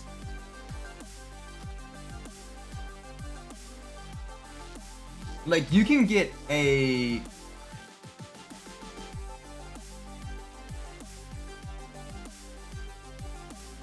Mini Cooper Sport for under $30,000 MSRP, like a brand new one, compared to you know, almost $40,000 for an Evo 9. Like both of them are very, very pricey cars. Cars are expensive, unfortunately. Like myself, I drive a beat up old Corolla, and not even like the Hachiroku old Corolla, like literally like a 2009 Corolla that has a missing hubcap. Because it's just very you know, it's expensive. Plus also Baltimore traffic and Baltimore driving. You don't really want a very, very nice car. You don't really want to stick out in certain areas of Baltimore. You want to be kind of very incognito. Mostly looking for safety and handling, and pricing wasn't a factor.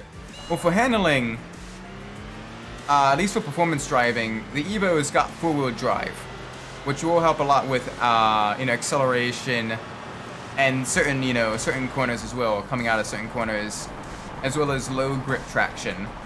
Like you can see here, despite having a heavier vehicle, I am dominating the Miata because I have four-wheel drive.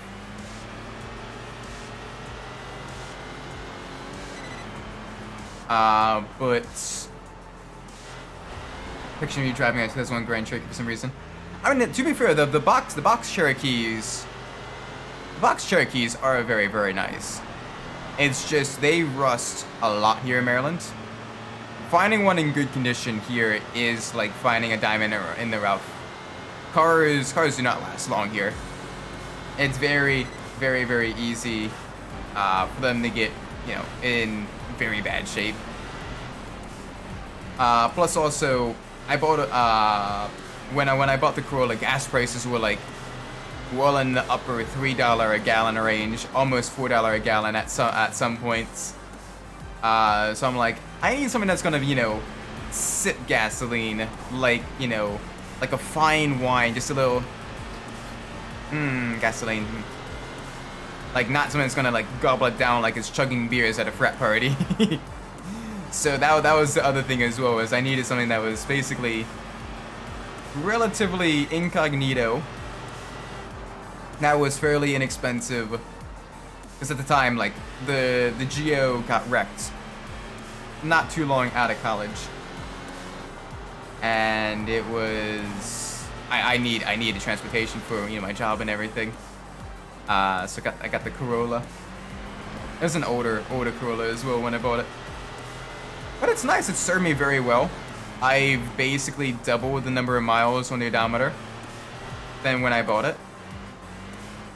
Maybe Miata isn't always the answer. No, it definitely is not off-road. Miatas are terrible off-road. Currently is 6th in October. The first race car championship with the 787B. Nice. Yeah, the 787B is a little bit tricky though. It's very easy to get it into a slide, with it being the mid-engine vehicle. I do wish you the best of luck at Tsukuba in the wet. Probably better to take some gears, some corners a gear or two higher than, probably a single gear higher than normal. But one of the most difficult vehicles.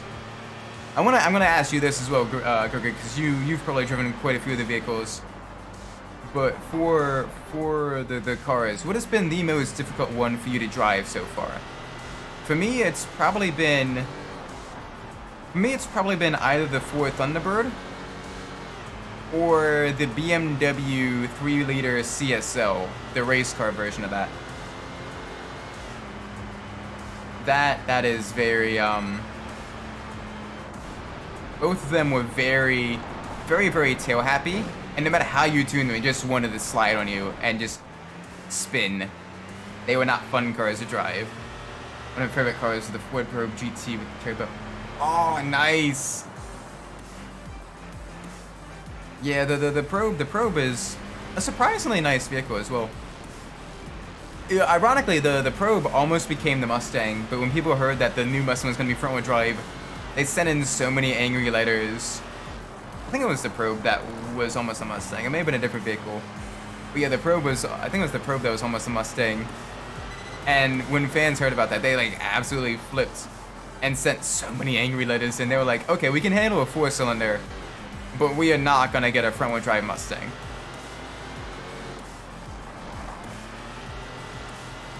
It was easy when it's fully tuned, but the Audi R8s and a GT1, they impede my way when I started to think whether I should skip the race or clear the race with the little Enthusia points. Because the prototype models, the prototype models are very aggressive. They're very quick, because they got lots of downforce, and on a track as tight as Tsukuba, very tricky. I definitely dread having to race some of the prototype cars. I've mostly been racing most of the JGTC, DTM, and rally cars. I haven't really raced any of the prototype cars yet. They're much later on the list, so they're gonna be a little bit interesting. But it's gonna be a lot of fun though with them. It's gonna be pain, but it's gonna be fun pain. It's like doing, hot sauce. There we go.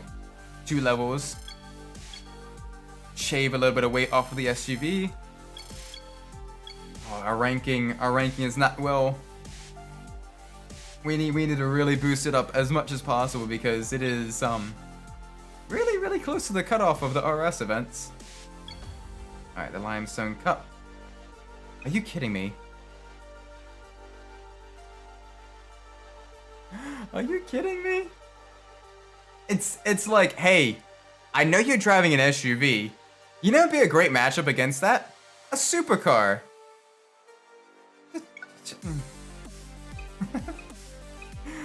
I can't with this game sometimes.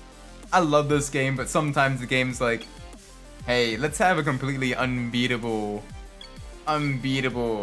challenge. Gosh.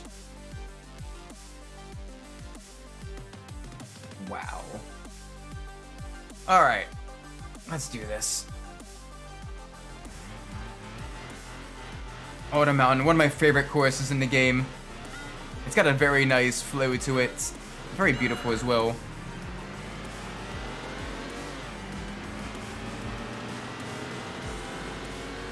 But you know, I'm definitely considering keeping the Corolla for a very, very long time though. It's served me super well these past couple of years. If I do get another car, it'll probably be after I get like, you know, save up enough to get, you know, a space to store vehicles. Probably away from home, just to, you know, have a space to work on them and store them and stuff. That way I can have like a weekend cruiser, maybe like an older, like an NB chassis Miata. That way it's still OBD too, but it's, you know, lighter. I think that'd be kind of nice. You know, fun weekend cruiser like that. I know in general used car prices, especially used sports car prices, are like going through the roof though, so I may need to save for a very, very long time before I get anything like that. But you know, be kind of fun. Oh gosh, this thing does not like high speed turns. It's got a little bit of understeer still, and it's very you can see the body roll on this. It's like a trophy truck going around the corners. It's like, whoa, whoa. It just wants to roll. I'm gonna do an 8 megabyte car project tomorrow. Be based on the Burstone Garage, but some different. Let's do 3 compact cars, 6 unlockable multi-purpose cars, and a specialty cars. Oh, nice. Good luck with that. Some of the multi-purpose cars are very, very tricky to be competitive with because they're very heavy and they don't exactly have a whole lot of power either. So you just gotta really hope that they, you know, they get a lot of performance from the upgrades. Like some of the SUVs actually get quite fast once you fully upgrade them because they get mega power. With it being high displacement, naturally aspirated V8s, they get lots and lots of power. This unlocking faster models is no easy task considering, regardless of how well you do. Yeah, definitely. Unless you enter like a lower tier cup or whatever, which then you're throwing away ranking points. It definitely makes it very very difficult. 100%. Oh, turn. Like right now, you see the Pajero. It's getting a little bit faster just after 2 upgrades. It is noticeably more well behaved, but it's still limited in terms of performance. There, once we start getting some engine upgrades, once we start getting some more weight reduction upgrades, it's gonna be fairly quick. Welcome, Victor. Hope you're doing well today. Welcome to the stream. The Chevy Astro gets ridiculously fast once you get upgrades on it. Yes! Oh my gosh, the Chevy Astro is a sleeper.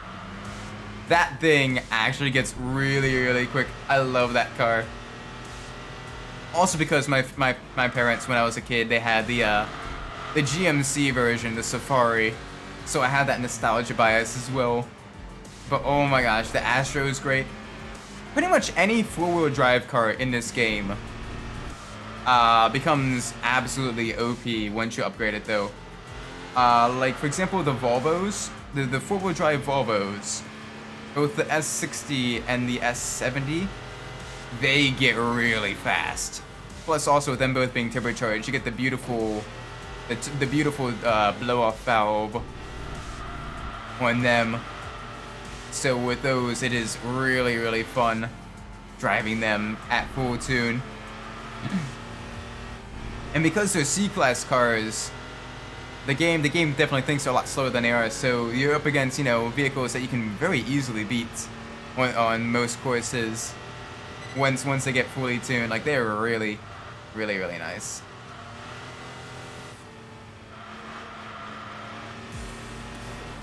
A guy ruined the race today. He made it unfun. He just dominated everything. What was he driving? Was he driving a supercar? You could say that. This is like the equivalent of that Nissan Patrol with the GTR engine that could out accelerate a Bugatti Veyron in Dubai. That terrifying Nissan Patrol that's on like drag slicks and everything. Oh my gosh, I remember watching a video on that, and how much, you know, effort it took to build it up to that performance level. And all I can say is, that is an amazing car.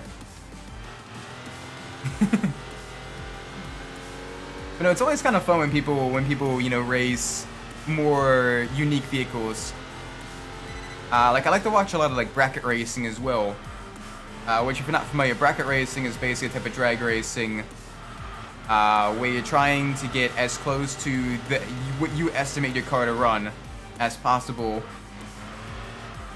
And there's people that do everything from racing, like, you know, tune Suzuki, tune GMC Jimmys, or what is the Chevy Blazers or whatever, to, you know, Ford F-150s that have been lowered and swapped out, you know, have had engine mods and everything and been supercharged, to, you know, your more standard fare drag cars like your Camaros, your Mustangs, your Challengers, and all that stuff. And it's cool because they can be, you know, equally competitive with each other. And then you get some of the slower vehicles, like some guy, you know, racing a completely flapped out Pontiac Sunfire or a Dodge Neon that's running like, you know, upper 16s. But because he's so consistent with it, he ends up making it to, like, you know, the quarterfinals before finally getting eliminated. Which, you know, it's a decent amount of money for... You still make a decent amount of money when you get to the quarterfinals. Especially if you're only, you know, you're racing a clapped out, you know, stripped down Dodge Neon that has parts aplenty and is like a cockroach and that you can't kill it when you abuse it. Just gotta make sure you, with the Neons, you have it with the manual transmission, because the automatic transaction may as well be made out of glass. Though the automatics are not good. Manuals are good though.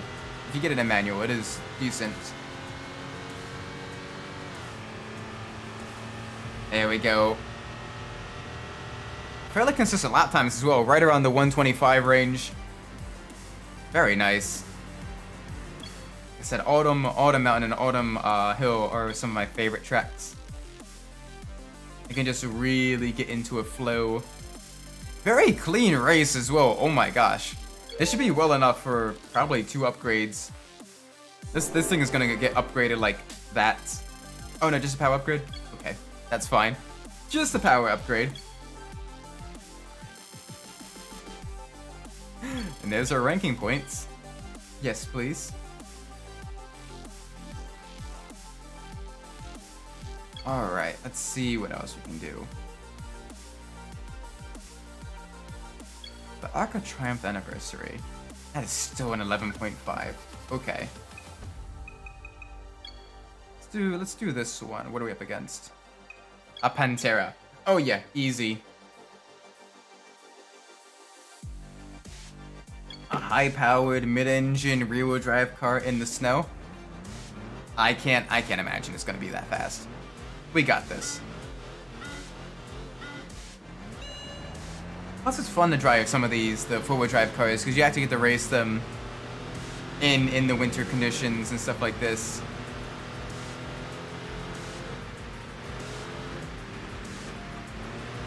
Oh, they can't take the corners. It's got that decent acceleration off the line. Had lots of torque. But I can't imagine it's gonna be all that quick around some of these corners. It's probably gonna be really feathering the throttle. Yeah, very slow on exits. Slight tap there. Oh gosh. Okay, we can't brake though. We have no brakes. This is still a heavy SUV. So, you know, we got to be careful still. We can't be too aggressive with the dive bombs. We also got to stay ahead of the Pantera, because it will out-accelerate us on the straights. So we just got to be fast on the corners. and find a way around it on some of the few wider corners on this track. A little bit of a jump here. Alright. We can probably gain a lot of time through here. Yeah, okay. Back to the left. Gotta be nice and easy. Come on. Alright, we're about a second behind right now. We can definitely gain a lot of that time on this corner here. Because we can almost claw to the inside of the corner with the forward drive of the car. And we're like that, we are right back up with you. Dive down to the inside. Kind of park it on the apex. And then get that acceleration out of the corner. Use that forward drive to claw our way back up the speed. Oh, forward drive does not mean forward brakes though. You need to brake super early on that corner. That is a tricky one. That is very much a tricky one.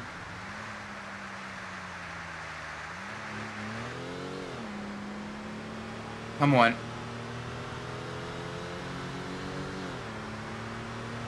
Nice and easy. But you know, I do love how the vehicle, the sound changes as they get upgraded as well. The more upgrades you get, the noisier, the more aggressive they sound. Even, you know, little compacts and everything, you know, they sound a little bit more, they got a little bit more buzz to them. Oh, that kind of doesn't off course. That's disappointing. That is very disappointing. Alright, big push now. Let's start having some clean laps.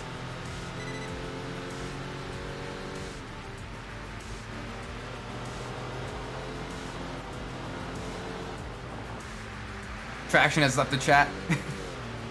Yeah, no, it is very, very, very slippery. This is one of the harder courses in the game. It's definitely the most tricky one to run a consistent lap time on because you were just sliding all around like that. And sometimes you gotta be very, very careful, make sure you don't lose too much speed. Oh, we were barely on the straights! The car just doesn't turn. It doesn't slow down, it doesn't turn on that corner. Like, I literally started accelerating like 1 second after I got, decelerating 1 second after I got on the brake, on the throttle. English. And it was just like, no. Turn? Nah. Slow down? Nah. It's a slight downhill. What do you mean? What do you mean, turn? Massive understeer. Maybe if I kind of Scandinavian flick it and then just really mash the throttle to kind of pull myself out of that corner, that may be the way to do it.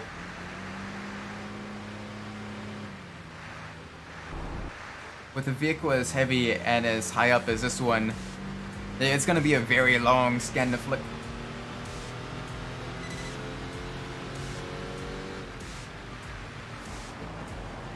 Gosh, yeah, and you gotta really counter steer it as well.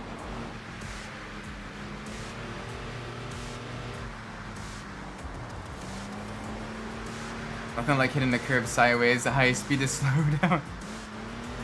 Basically, that's kind of what happened on this corner here, where we went a little bit too wide. And then finally the curb, the banking on the curb kind of caught us.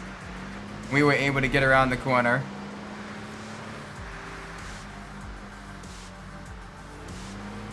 Okay, so we basically need to brake right at the start of those blue Bilstein,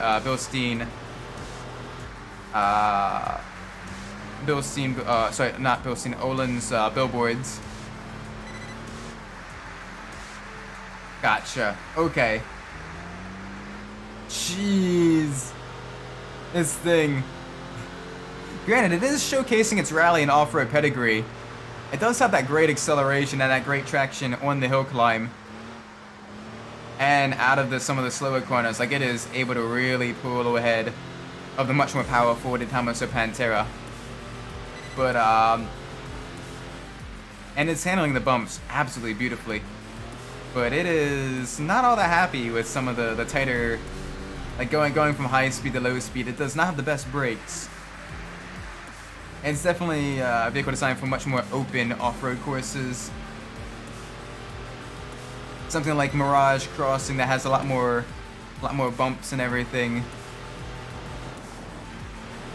But I think between this game and Gran Turismo, this game definitely does a much better job at making the off-road courses 100%. It's very, very, very nice. Like, they're a lot more memorable. They got a lot more personality to them. And just, you know, they have a slight fantastical element to them, but they're just really, really good. Like in this one, you actually have like actual snowfall. The visibility is like super low. And you're in, you know, a nice kind of quaint, you know, European town. A lot of different different sights and everything. But it's still a fun course. Like it's got its few passing points. It's got a few blocking points and everything. Oh gosh, Dakar. Yeah, Dakar is definitely its habitat. Or other like more open rally raid type courses. This ain't good. This ain't good.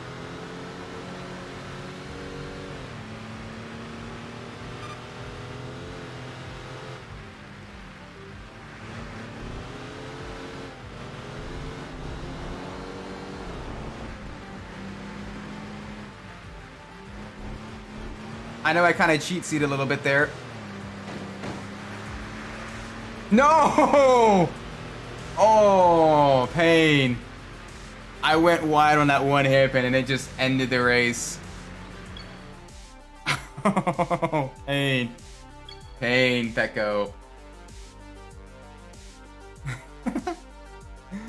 Ouch. Okay. GG. At least we got a car upgrade out of that. Our ranking is going to tank. Our ranking is going to take a tanking. Yeah, 0 ranking points. That's the thing. That's the one thing I don't like about the dual stages. It's basically all or nothing. You either get everything, and you usually end up a hero, or you end up a 0, and it makes it a little bit tricky. Ooh, 4-wheel drive championship. Wait, we don't have this one? Ooh. Oh, I know what one that is, too. Oh, man, this is... I don't think we are fast enough for that. I definitely don't think we are fast enough for that. I'm about to end this man's whole career. That one turn ended our entire race. That was disappointing. Oh, do we risk it for the biscuit? Yeah, it's Autumn Mountain. It's Autumn Mountain. We can definitely do this. I hope. I desperately hope. Because we're gonna be up against fully tuned 4-wheel drive vehicles as well.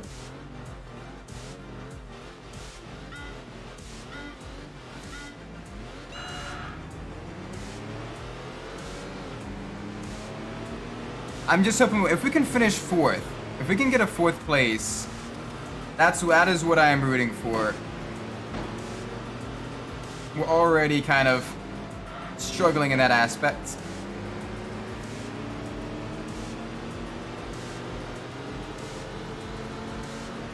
I like how we're the only like white or silver colored car as well, or in this grid. Like everyone else is, you know, it's like we're being, well, it's like we're fighting a gang, a 4-wheel drive gang.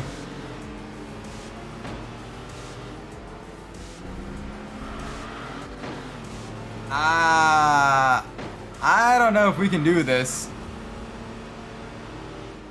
Like, we are absolutely pushing this car to the absolute limits. And even still... Fourth is not gonna come easily.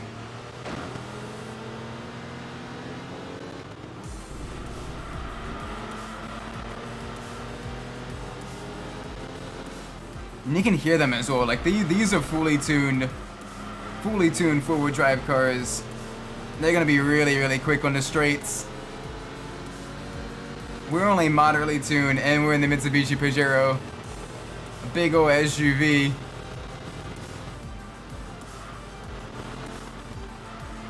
So we just gotta hope that we can take these corners better than them. Oh man, I don't know that even the GD Impreza is pulling ahead. Sounds like distracted driving. Maybe. I did miss the one turn on the previous race. Oh gosh. I am pushing this thing to the absolute limit. And I'm only just barely able to keep pace with the Impreza. Like everyone else is pulling like miles ahead. Hello Isaac. Hello. Hello official. Hope you're doing well today. How be things? Right now we are definitely not gonna finish fourth. Oh, I think I should save myself the pain. Because that Subaru is anytime I get to a straight, it just gets further and further ahead. Like I can keep pace with it through the twisties, surprisingly. But like it is gone. So I think we may have to DNF. We're gonna have to DNF. That was definitely pain on my front. We risked it. It did not go well. We did not get the biscuit. Oh gosh, yeah, our ranking is gonna rapidly decrease. Note to self though, we still need to get that BMW. So that is a vehicle that we need to get. Do we have the other four-wheel drive races? Oh yeah, we got the McLaren F1 GTR. It's that BMW that's gonna be a pain to get. 100% that BMW is gonna be tricky. Because it's you know, you're gonna need a very high-powered four-wheel drive car to compete against other high-powered four-wheel drive cars. Alright. BMW is what to drive. Kind of. The M1 Pro car is also a tricky one to drive. Very tricky. And so you only really get to race in one-make races against already tuned BMW M1 Pro cars. So it is definitely one that takes a while to get to level 10.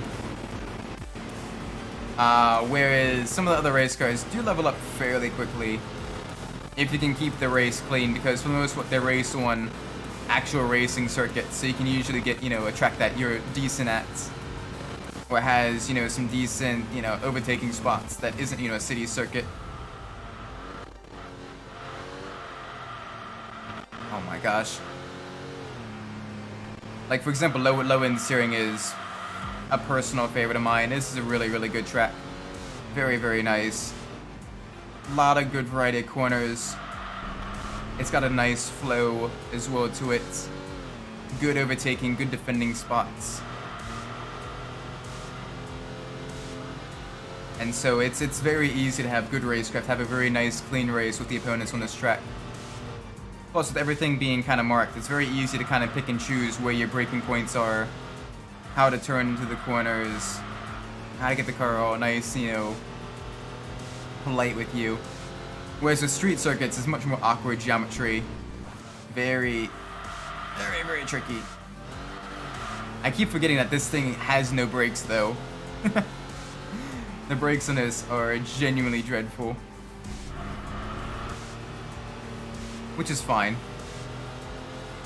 Because it does have enough grip, enough mechanical grip to really kind of carry some speed through the corners without getting it all bent out of shape most of the time. does understeer like a pig though.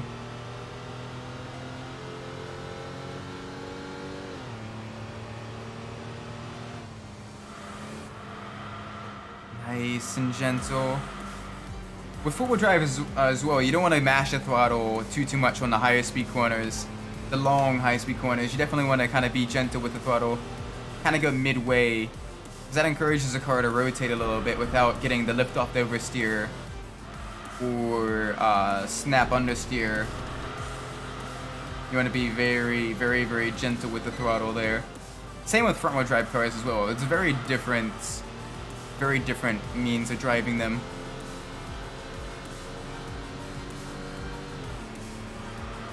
And you gotta really adapt to how to go fast in them. But once you begin to learn one drivetrain and you kind of, you know, learn the techniques of that, you can apply quite a few of those techniques to other drivetrains as well. Like for example, front-wheel drive cars, they rely on you being smooth. You need to be like extra smooth with the throttle, which then helps you drive very high-powered rear-wheel drive cars as well, and get good lap times with them. Because then you can use the throttle, you learn the throttle control to then get the rear to rotate by being a little bit aggressive, but not too aggressive, where you spin. And then once you learn how to get the vehicle rotating with the throttle and everything, then you can go back to the front-wheel drive cars, learn how to get that corner entry with the lift-off the oversteer, and you set up the vehicle to do that much more. You get it much more of a squirrely, you know, very loose suspension design where you stiffen up the rear suspension a lot. You keep the front suspension soft, where it gets that turn in.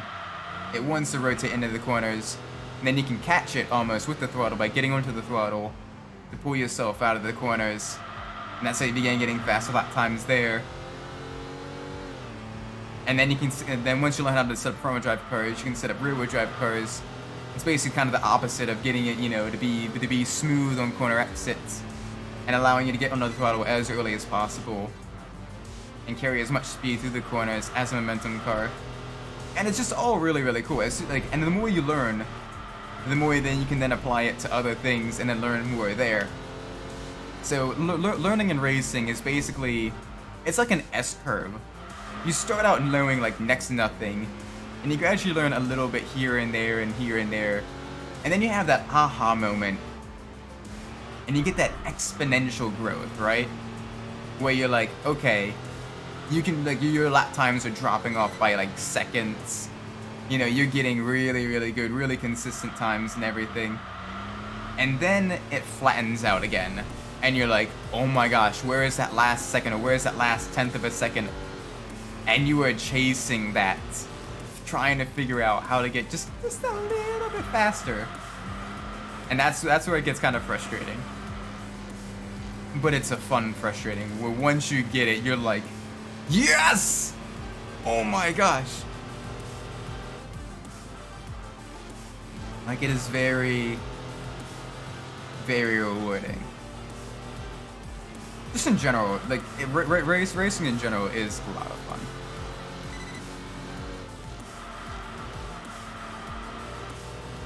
But of course, I'm biased. I have literally been around cars and around motorsports and everything my entire life, so I may have been indoctrinated into the cult of the V8s.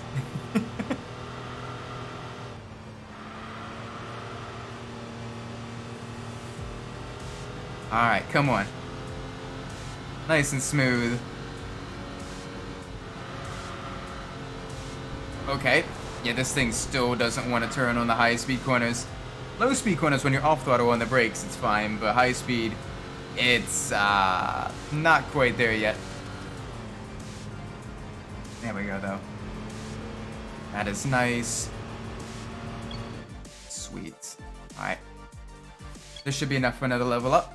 Should get some more power, some more weight reduction. There we go. Nice.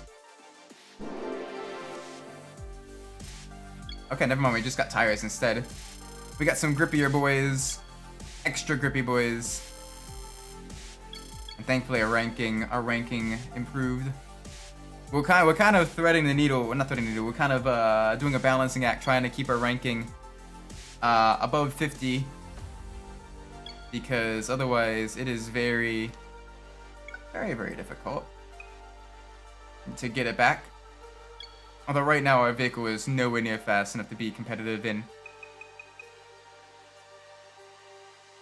Are you serious right now? Hey! I know you're driving an SUV. You know what's be a great rival? Totally not a Porsche. And a Bugatti. No thank you. I want something I can be competitive against, please. There we go, that's doable. That is doable. We can definitely get a podium there.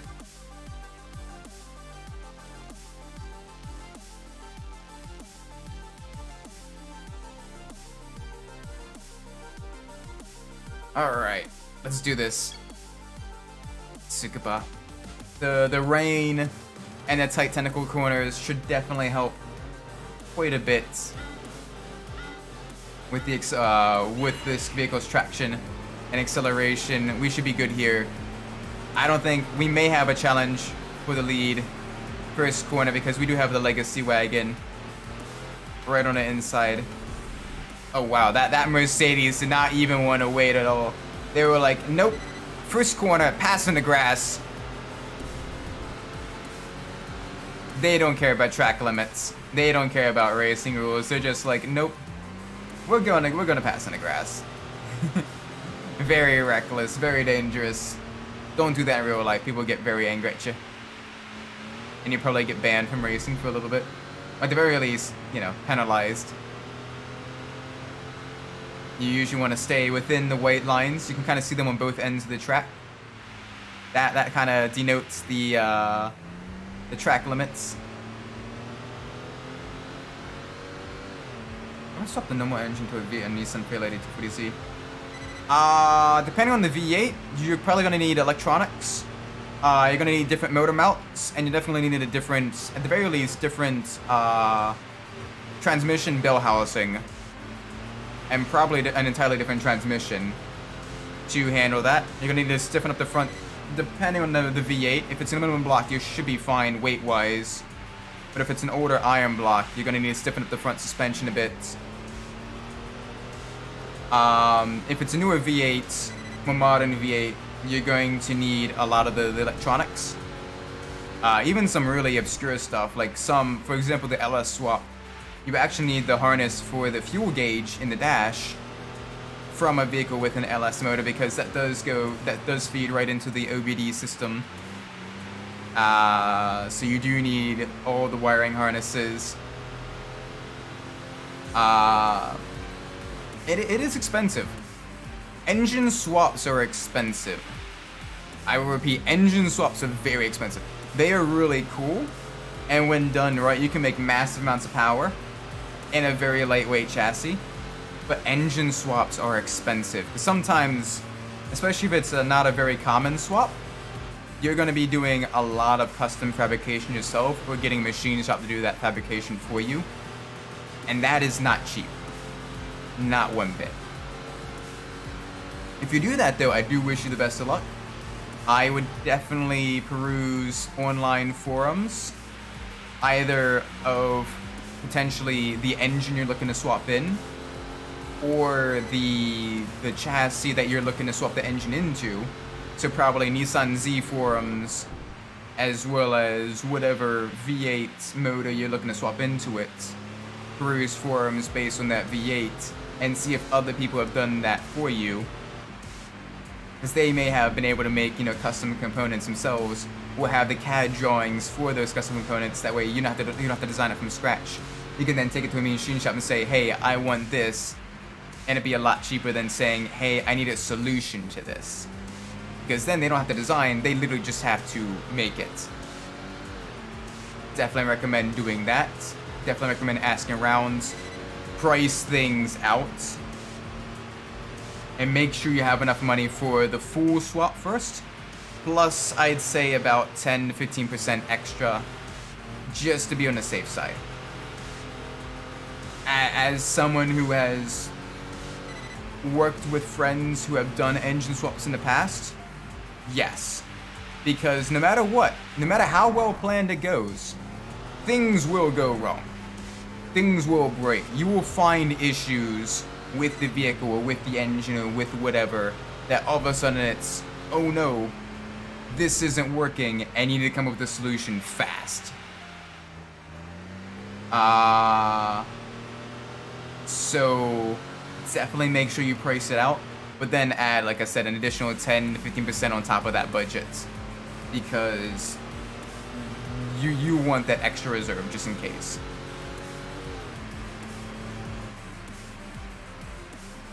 That being said, I have seen Zs with V8 swaps. Like, I've seen 350Zs with LS swaps.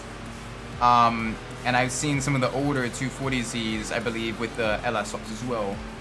So if you're doing it, with an LS series motor, it is definitely doable. I have seen it done. With other V8 motors, I haven't seen as many. I have seen an older Chevrolet V8 be swapped into an older Z. But that has been a very, very long time ago. And I do not remember what all they had to do for that. So it's probably still doable, but you may need to do quite a bit of homework if it's an older model engine. On the other hand, though, less electronics, so you know you have that going for you. But then you also have a lot less. You may have less documentation to go off of, and potentially a smaller aftermarket as well if you're looking to make the big power. Depending on the engine you're using. Again, I don't mean to crush dreams or anything like that. By all means, if you have all that, do it. But make sure you have all that first. 100%. It's yeah, go skydiving, but make sure you have a parachute. Make sure your parachute works.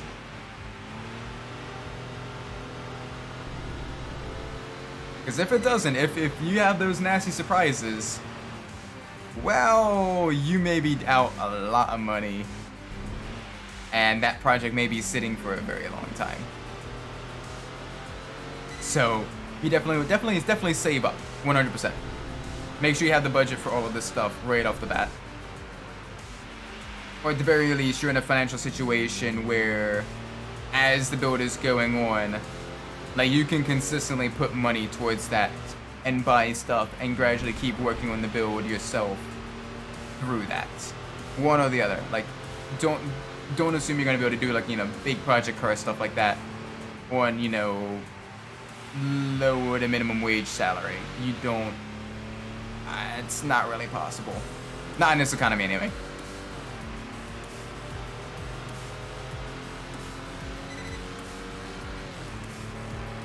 Man, this thing is absolutely dominant in the wet, though. Low grip conditions. This thing is really, really good. Really, really good traction. It's got the all-wheel drive. It's got plenty of. It's able to create a large contact patch with the road as well with its really thick tires.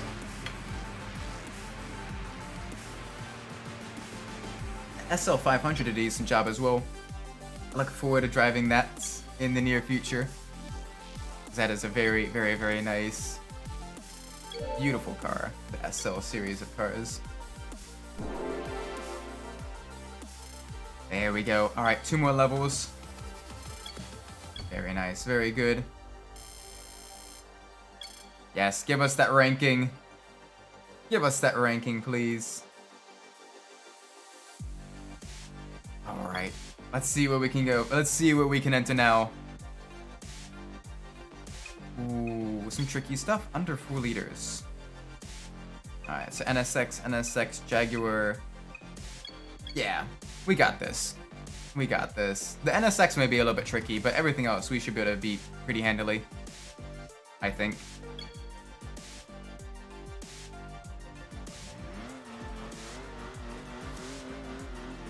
Alright, let's do this. Let's race around totally not San Francisco. Thankfully, the raised suspension should be able to handle all the jumps and bumps and everything. So we should be able to go up the hills and everything without too much lost speed. We also have fairly low gearing as well, so we should have a lot of acceleration. to really, really benefit us. So let's do it. Let's go. Big speed now, up the hill. Use that power, use that torque. Oh, and you can hear as well with the upgraded engine. It definitely sounds very aggressive, very nice.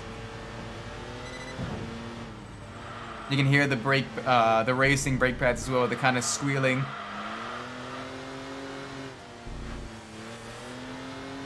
Like, this is really, really good.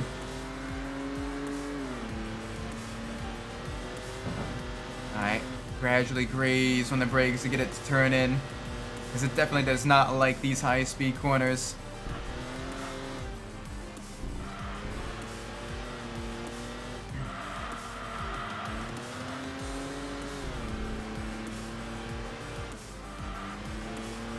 Alright, come on.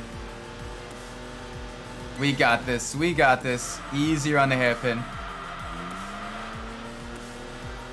There we go. You can use that power to accelerate out. I'm surprised we're this far ahead of the NSXs. I guess it got held up in traffic. This track does not facilitate easy passing. This is definitely a track where you need to get up into the lead as early as you can, because otherwise you will fall very far behind very quickly. Because there is very few passing points. Basically, at the top of the hill, going into the double right-hander, and then going into this chicane here. Those are the two passing points.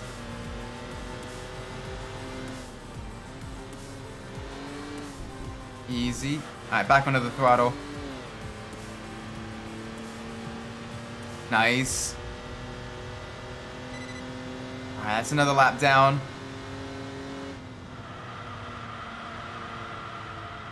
It's still too fast in the corner. I should probably graze the brakes just a little bit.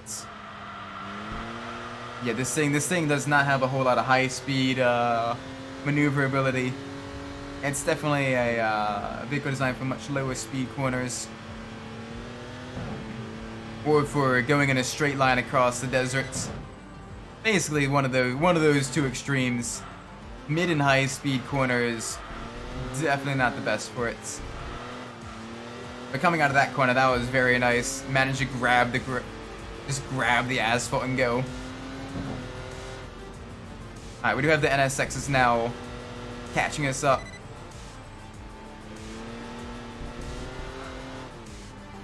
Be very gentle around the corners.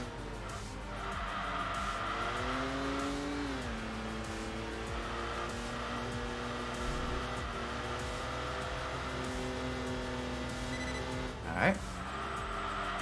Change moment champ looks like a switch sets the Wii music and I'm here for it. Oh yeah, I've seen a couple of the Holo Live girls play Trombone Champ. It is hilarious. It is very, very funny. I like it. It's a cool game. It's probably not quite my style, but it definitely has a lot of content to it, and it is just really, really fun. And I think that there's a piece. Is there a PC version? If not, I know there's a lot of like fan created content for it, so it's really, really, really cool. So I know some people have turned like meme songs and like other songs into trombone songs. Like I know someone put Mambo number 5 in there. Ladies and gentlemen, this is Mambo number 5.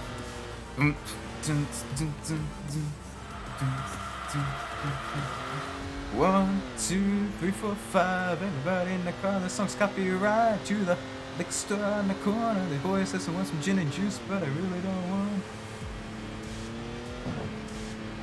What happens to the guys at the breakdance and the Just Dance game? I mean, if it's required to breakdance there, they might get a high score. I just wondered how well the Just Dance games actually track you and track your movements and everything. Like they're probably like super vague. Okay, they're moving the Wii remote this way, so they're probably doing the full motion and everything.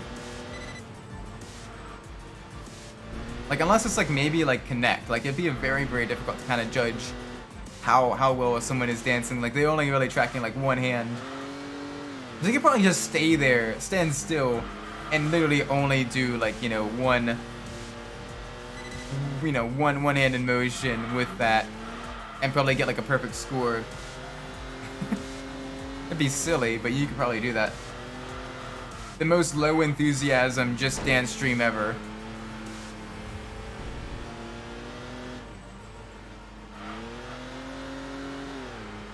Oh gosh, that'd be silly. Just someone just standing just waving the arm around, and like everything else just slumped over. Just yeah. Meanwhile, you got someone absolutely pouring their heart and soul into it, and they get bodied by the guy just slumped over. Yeah.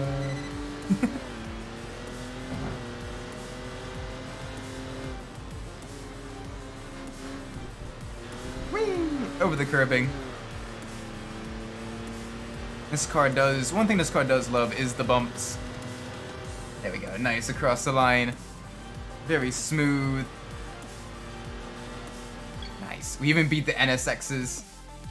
Dancing like Miku. I'm surprised there hasn't been a crossover with Vocaloid and Just Dance. Like, that'd be really, really cool.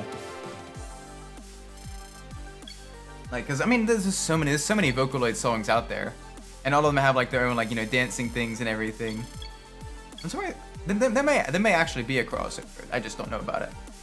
That would be really, really cool. Cause like everyone knows Hatsune Miku. They probably know quite a few of the other Vocaloids as well. Ooh, the Road Regatta Championship.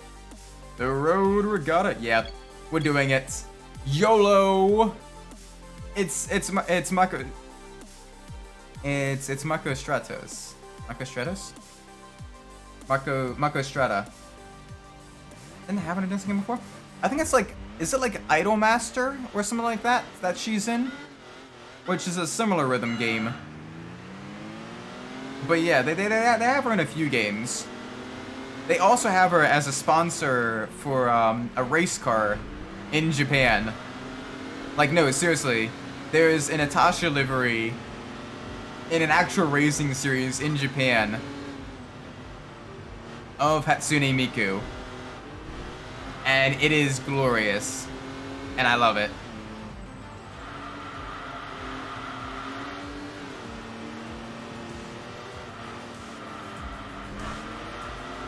Okay, that roof, the totally not a Porsche in front, is very quick, but we can try to keep pace with them.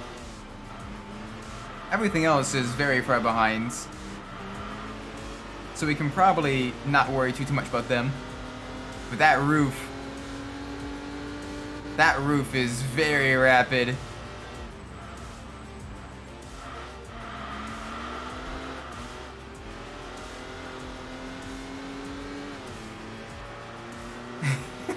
Can you imagine, like, looking at the timing sheet for this? First place is literally a high-performance tuned sports car. Second place, a literal SUV. Third place, a Honda NSX. Like, wow. Oh gosh, the understeer though. The downside is, at this rate, we may end up getting... I don't think we're gonna get lapped by the roof. But that roof is gonna pull out a distance. Like, we're gonna push as hard as we can. One, because Mako Strata is our course. But two, because I don't want to get lapped. I really don't want to get lapped.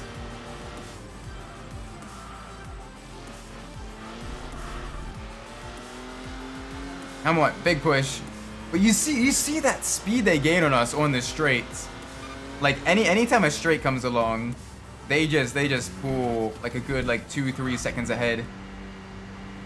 Which isn't quite enough. It's not quite enough to be enough to lap us, but it's definitely something. Thankfully though, we are fast enough to kind of stay ahead of the rest of the pack. So it seems like they're gaining about six or so seconds a lap. So we were pretty close behind them the previous time. But now it's going to be much further ahead. 7 or 8 now. Yeah, 7.5. They're just so much quicker than everything else. That's okay. That's actually what you want to gain the ranking points.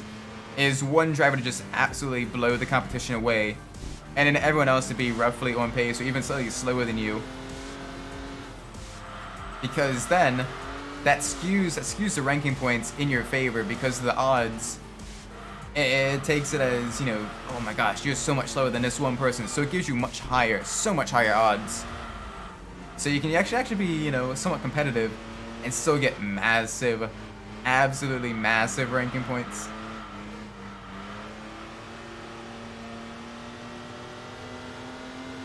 Alright, come on. Big speed here. Oh, the pain.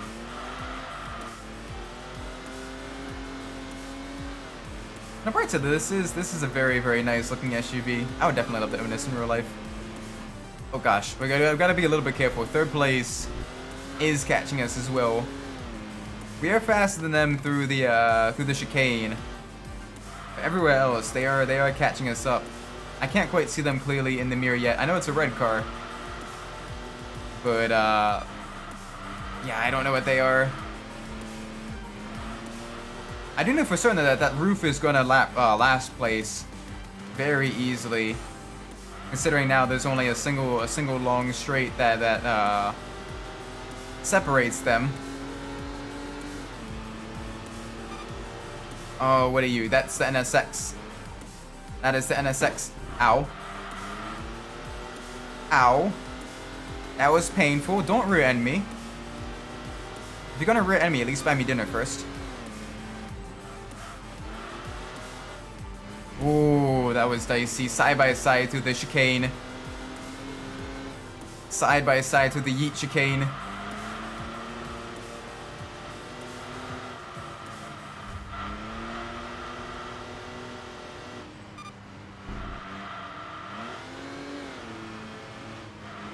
Okay.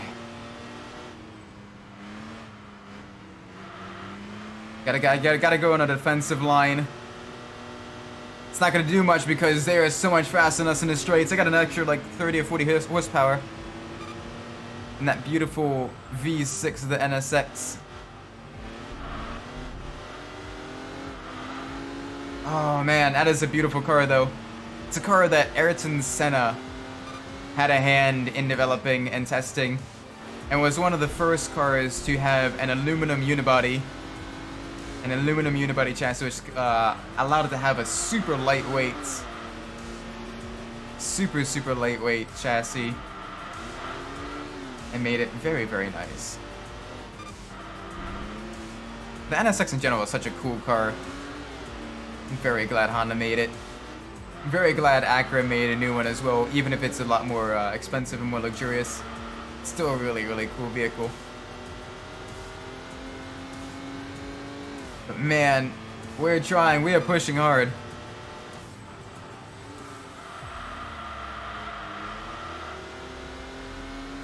Just gotta keep going. Laying down rubber on the cobblestones. We're clipping the curbs. Oh gosh, a little bit too much curb there. We're even laying down some rubber on the boards as well, making it a little bit extra grippy.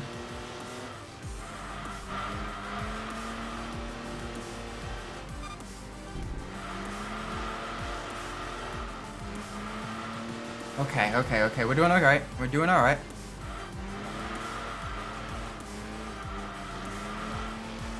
We just gotta be nice and gentle. Gotta be nice and gentle with this. Alright, we got 4 more to go. And I think we're coming up on a back marker now. The Porsche lapped 6th place. And they'll probably end up lapping 4th and 3rd as well with the rate they're gaining on them. So this will be very interesting. I wonder how well the NSX will do passing the back marker.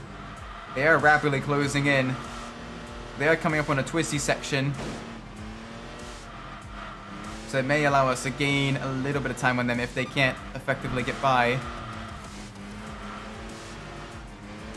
Come on, 6th. I need you to go just a little bit faster on this straight especially.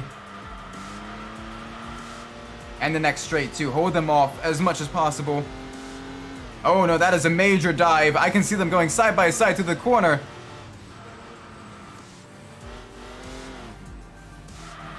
Yeah, okay, nope. Back marker did not hold up the NSX one bit. NSX went for it. They knew they were gonna get held up if they slowed down and were you know, be a gentleman, be professional. No, instead they just went for it. They sent it. If gap car. Funny Brazilian man said that. Granted, he said that in reference to, you know, intentionally wrecking his championship rival because he didn't get the ideal line. But, you know, if gap car.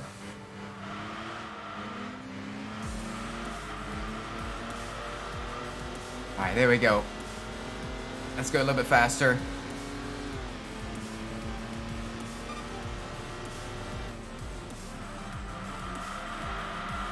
Oh yeah, we're about to pass a Civic Type R. Get lapped by third place.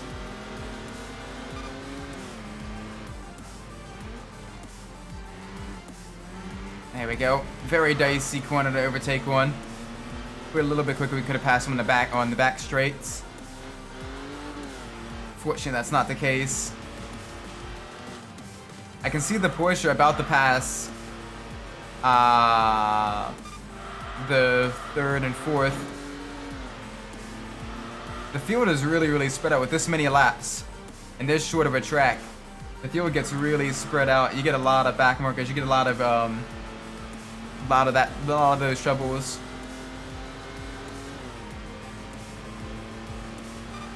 We have to slow down quite a bit. Final lap now. Come on. Let's do this.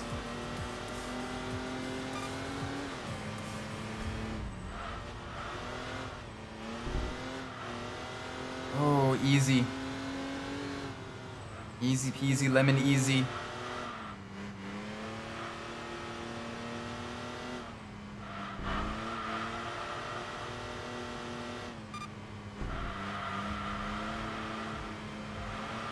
One final corner, let's make us right.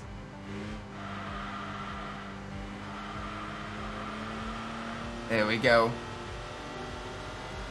Full speed. Yes!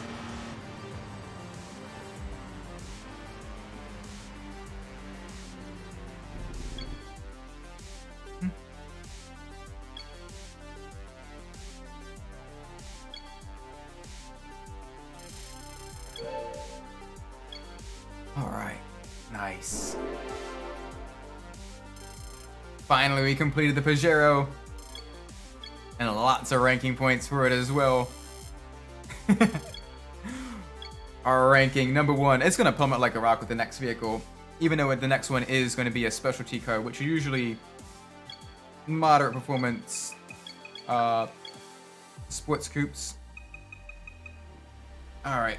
We got the CL55 AMG. The Soar. A luxury Supra, for lack of better words. ET Cruiser. And the Z4. So what we're going to do is we're going to get the random generator back up. And we're going to hope it's not a 3. It is a 1. Yes. Okay, good. The CL55 AMG. Nice, nice, nice. Is that really the only colors we get out of it? Okay. Gonna be a nice jet black AMG. Alright, let's see what we can do. Let's see what we can do.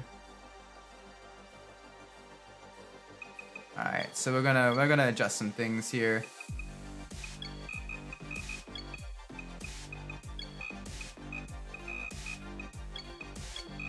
There we go. A little bit of a rear lock on the slip. Alright, let's do a race or two in this before we end the stream. Should be nice.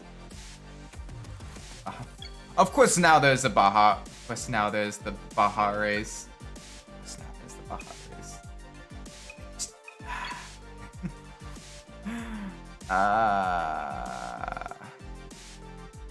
Pain. Pain.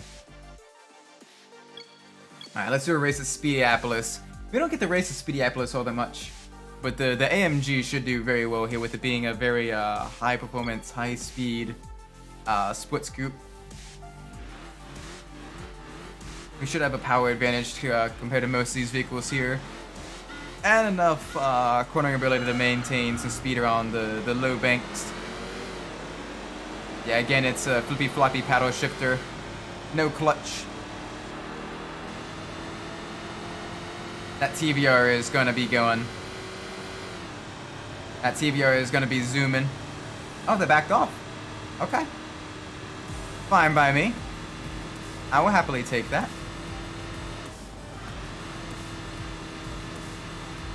I might actually go to a race at Indianapolis next year.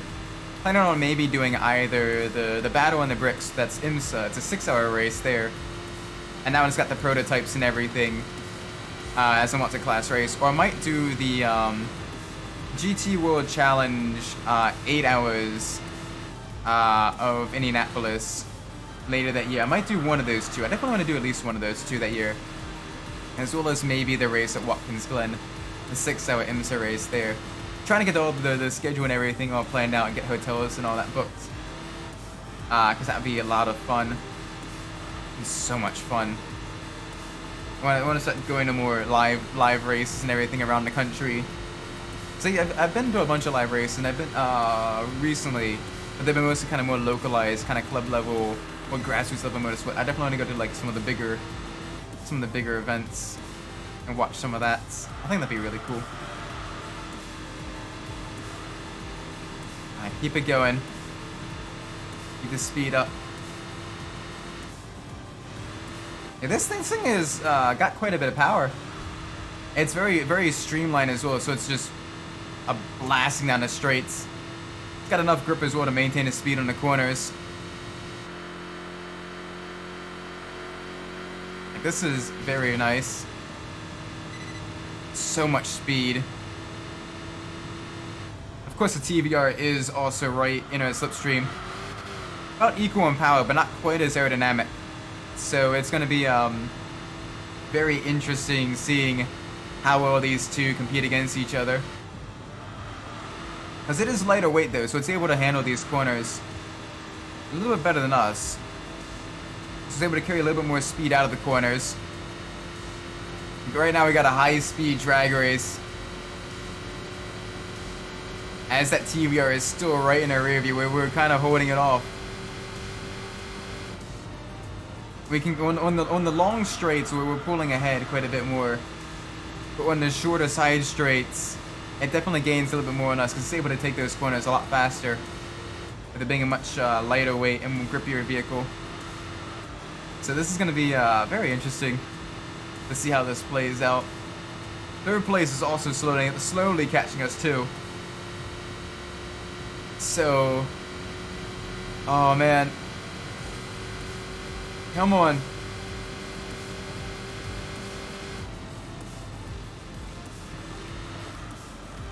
Get around a turn. Just gotta chuck it. Because this is still a very heavy, very heavy car. So it's gotta be nice and gentle with it. Because otherwise it's gonna understeer into the wall. And then we're gonna lose so much speed. We've got to make sure we use all the track width to carry as much speed onto the straights as we can. Because on the course with only 4 corners, those corners matter a lot. You can't really make a mistake on any of these corners without losing a massive amount of time on the lap. Oh my gosh, it feels like a stock car race. It feels like a stock car the way this thing goes around the oval as well. Very heavy. But it's so awesome. Thankfully, you can kind of almost use the start of the signage when going onto the long straights is where to aim the vehicle. And you can almost track it out all the way to where you're just about touching the wall, but not quite. Oh gosh, not good. We had to shave off a lot of speed there. That ain't good.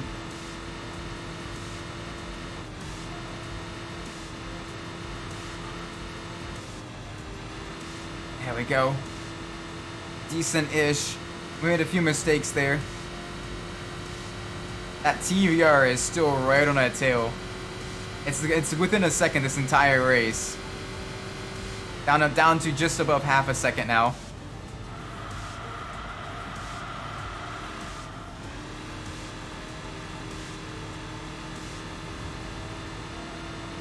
Probably gonna be even closer on the back straight.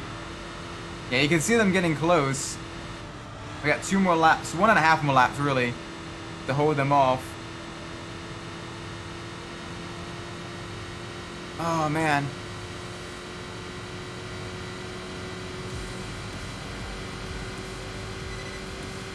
Oh no, okay, we gained a little bit of time on them. Nice. Pulled away a little bit.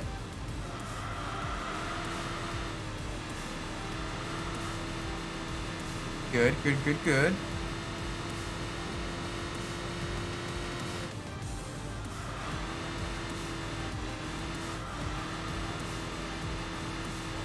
Alright, final lap, here we go. Big speed. Probably do one more race after this one. And then we'll end the stream. Another 110. Lap times are coming down. We're kind of slowly coming to grips with the vehicle handling. Oh, it's gonna be a little bit slower. A little bit understeer in that corner. Couldn't quite turn in early enough. Yeah, and you can see that as well. The TV are gaining on us just a little bit. Come on.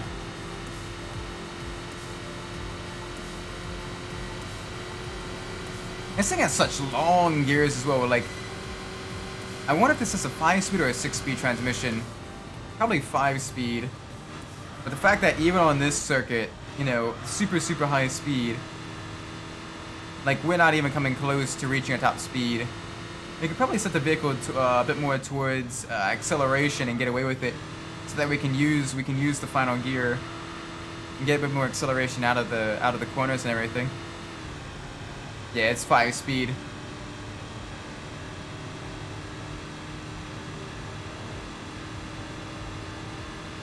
Nice. Nice victory. I don't normally get victories on Speedyapolis. Speedyapolis is always a pain to race on because it's literally just top speed. In a game where you gotta win against slower vehicles to you know, gotta win against slower vehicles. Am I saying that right? You gotta win in slower vehicles against much more powerful vehicles. There we go. There we go. That's nice. That's nice. But our ranking, it's doing okay. Do one more race. Let's see. Let's see what we do. I want to adjust some settings though. Yeah, much more acceleration. Because we didn't even need to use 5th gear on Speedyapolis ring. Like, that is, it's a little bit crazy. Yeah, this is gonna be fun. A race around the Nordschleife. All high displacement cars. Should be fun. We'll get to reach some really, really high speeds. Everything from classic American muscle to modern American supercars to big luxury sports coupes like the Mercedes and that Aston Martin. The Aston Martin behind us as well. Bump. Yeah, please don't bump me. I ain't too pleased with you bumping.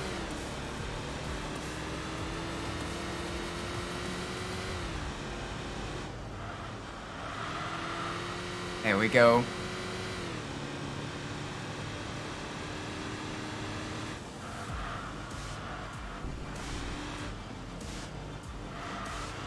I gotta be nice and easy now.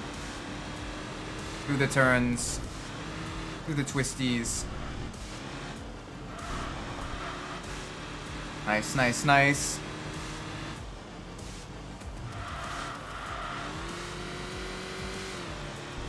Alright, now onto the straights. This is where we can gain some time. Really pull away from some of the slower cars. Although that Corvette is also quite quick on the straights. Got a lot of power. It's got that beautiful LS series engine in it. Oh, come on, get it turned in. That was an ugly corner through floodplots. Can't quite take that flat out yet in the Mercedes. That's good to know.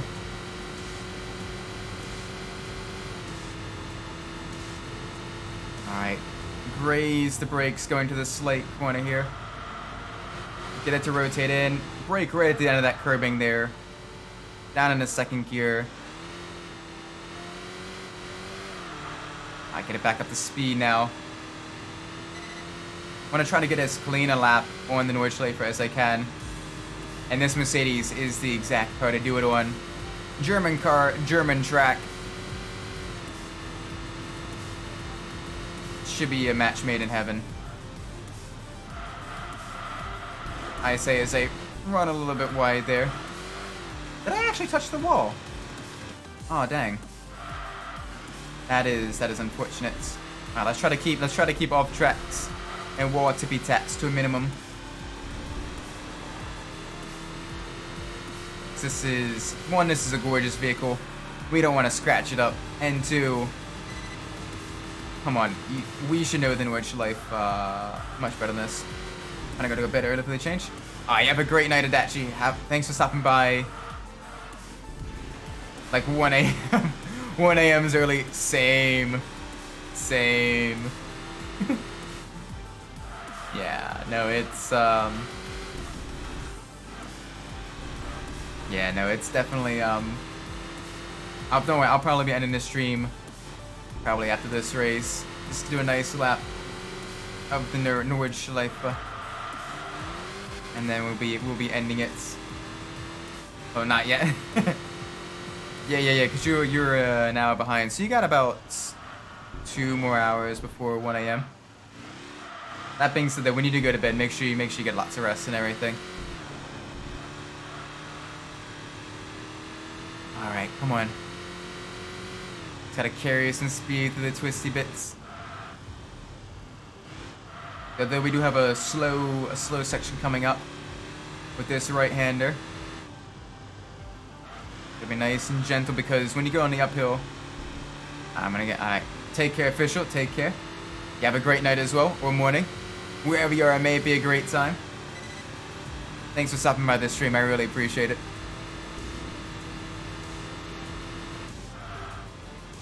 This one is a deceptive corner because it gradually gets tighter and tighter and tighter as you get into it. So you do need to trail brake quite a bit going to that corner to get the car to rotate. And then you're back onto a very high speed section as well. So your excess speed of that corner matters a lot. Because that determines how fast you go down this pretty much flat out section. Gradually just get a little bit of curbing every which way. Try to shorten the distance as much as possible.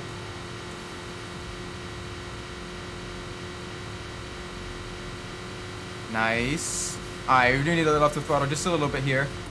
Tippy tap of the brakes, get the car turned in. Just slightly graze the inside and outside curb. Over the crest. And then as soon as you get it right around this corner, when you see that sign to the left, that's when you can start slowing down. Alternatively, the curbing, if you're going to go harder on the brakes. Right now we're taking a much smoother, probably about 80% of our total race pace lap around the course. Then we have the carousel. Brake super late. Get onto the curbing, not the curbing, the banking there, and just use it to hug your car to the inside and accelerate out. When you're done, that corner is so much fun. Though it's a corner that really tests your patience as well during actual races because it's basically a one-line corner. You cannot pass there. And so if you get a lot of people nose to tail through there, you do get a little bit backed up. And it's very difficult to overtake. It's very difficult to overtake in general on this course. That's why during the 24 Hours of Nürburgring, You see so many crashes with the multi-class, with faster and slower cars, because it's very difficult to pass. It's even more difficult to pass safely. So it is one of the most grueling 24-hour races as well. The 24 hours of the Nordschleife. But man, is it fun. Definitely on my bucket list. As one of the 24-hour races I want to go to. As well as, of course, Le Mans and Daytona. Like, those are the big three. Maybe meet up with some people over in Europe if I do either Le Mans or the 24 hours of the Nürburgring. That'd be kind of fun. Just kind of camp out with peeps. Watching the cars go by and everything. Having the race broadcast up. Staying up all night, just being, hooligans. Obviously not being like actual hooligans, but just, being a bunch of peeps, just enjoying life. That'd be fun.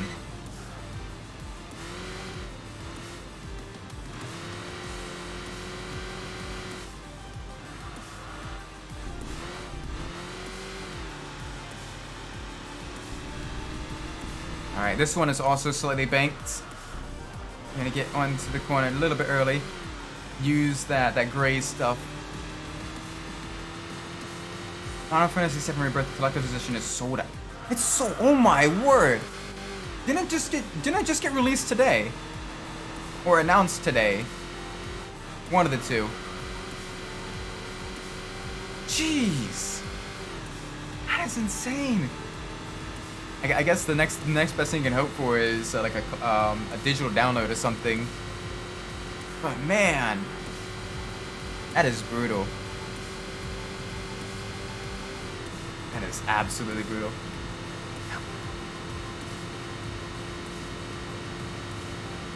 Oh! Oh no!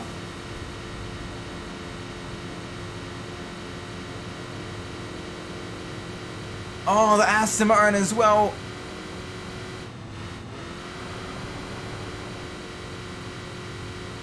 Okay, we can outbreak them going into the right-hander though. You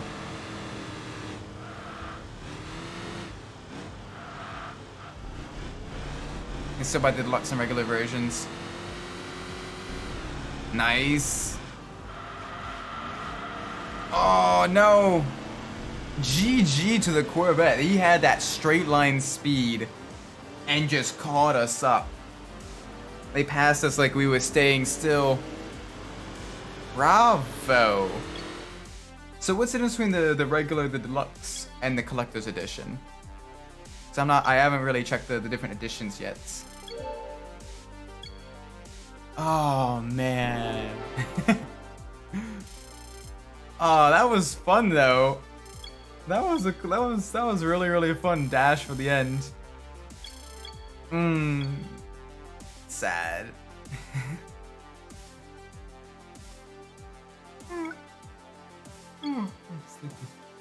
It is midnight. So I should probably save the game. Yeah, definitely saving the game.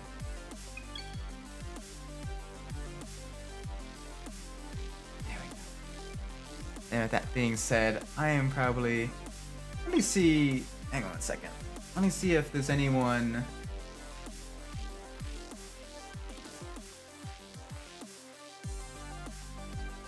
Yeah.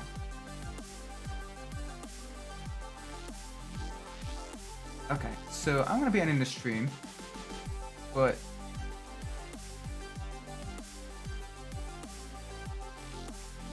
so regular is just a game. Deluxe is the steelbook or book and something else, and season limited SC shop that comes with everything Deluxe has, and a 19-inch Sephiroth statue.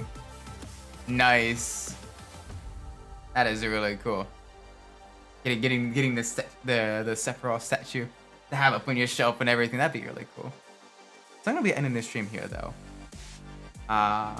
So with that being said, I'm gonna first link to a different stream of a friend of mine. He's currently playing the Crew Motorfest. So that one, I think would be very, very, very, very enjoyable to watch as well. But I'm gonna be ending the stream here. Thank you all so much for watching. I do appreciate it. If you enjoyed the stream, please leave a like, subscribe. Let me know what I'm doing well in the comments down below. If you didn't like the stream, please let me know what I'm doing poorly so I can fix that in the future. That being said, I'm Isaac Umbras, and wherever you are in the world, whatever time of day it is for you, may it be a great time. Thanks for the stream. Thanks for stopping by, Adachi. I appreciate it. Take care, everybody. Bye-bye!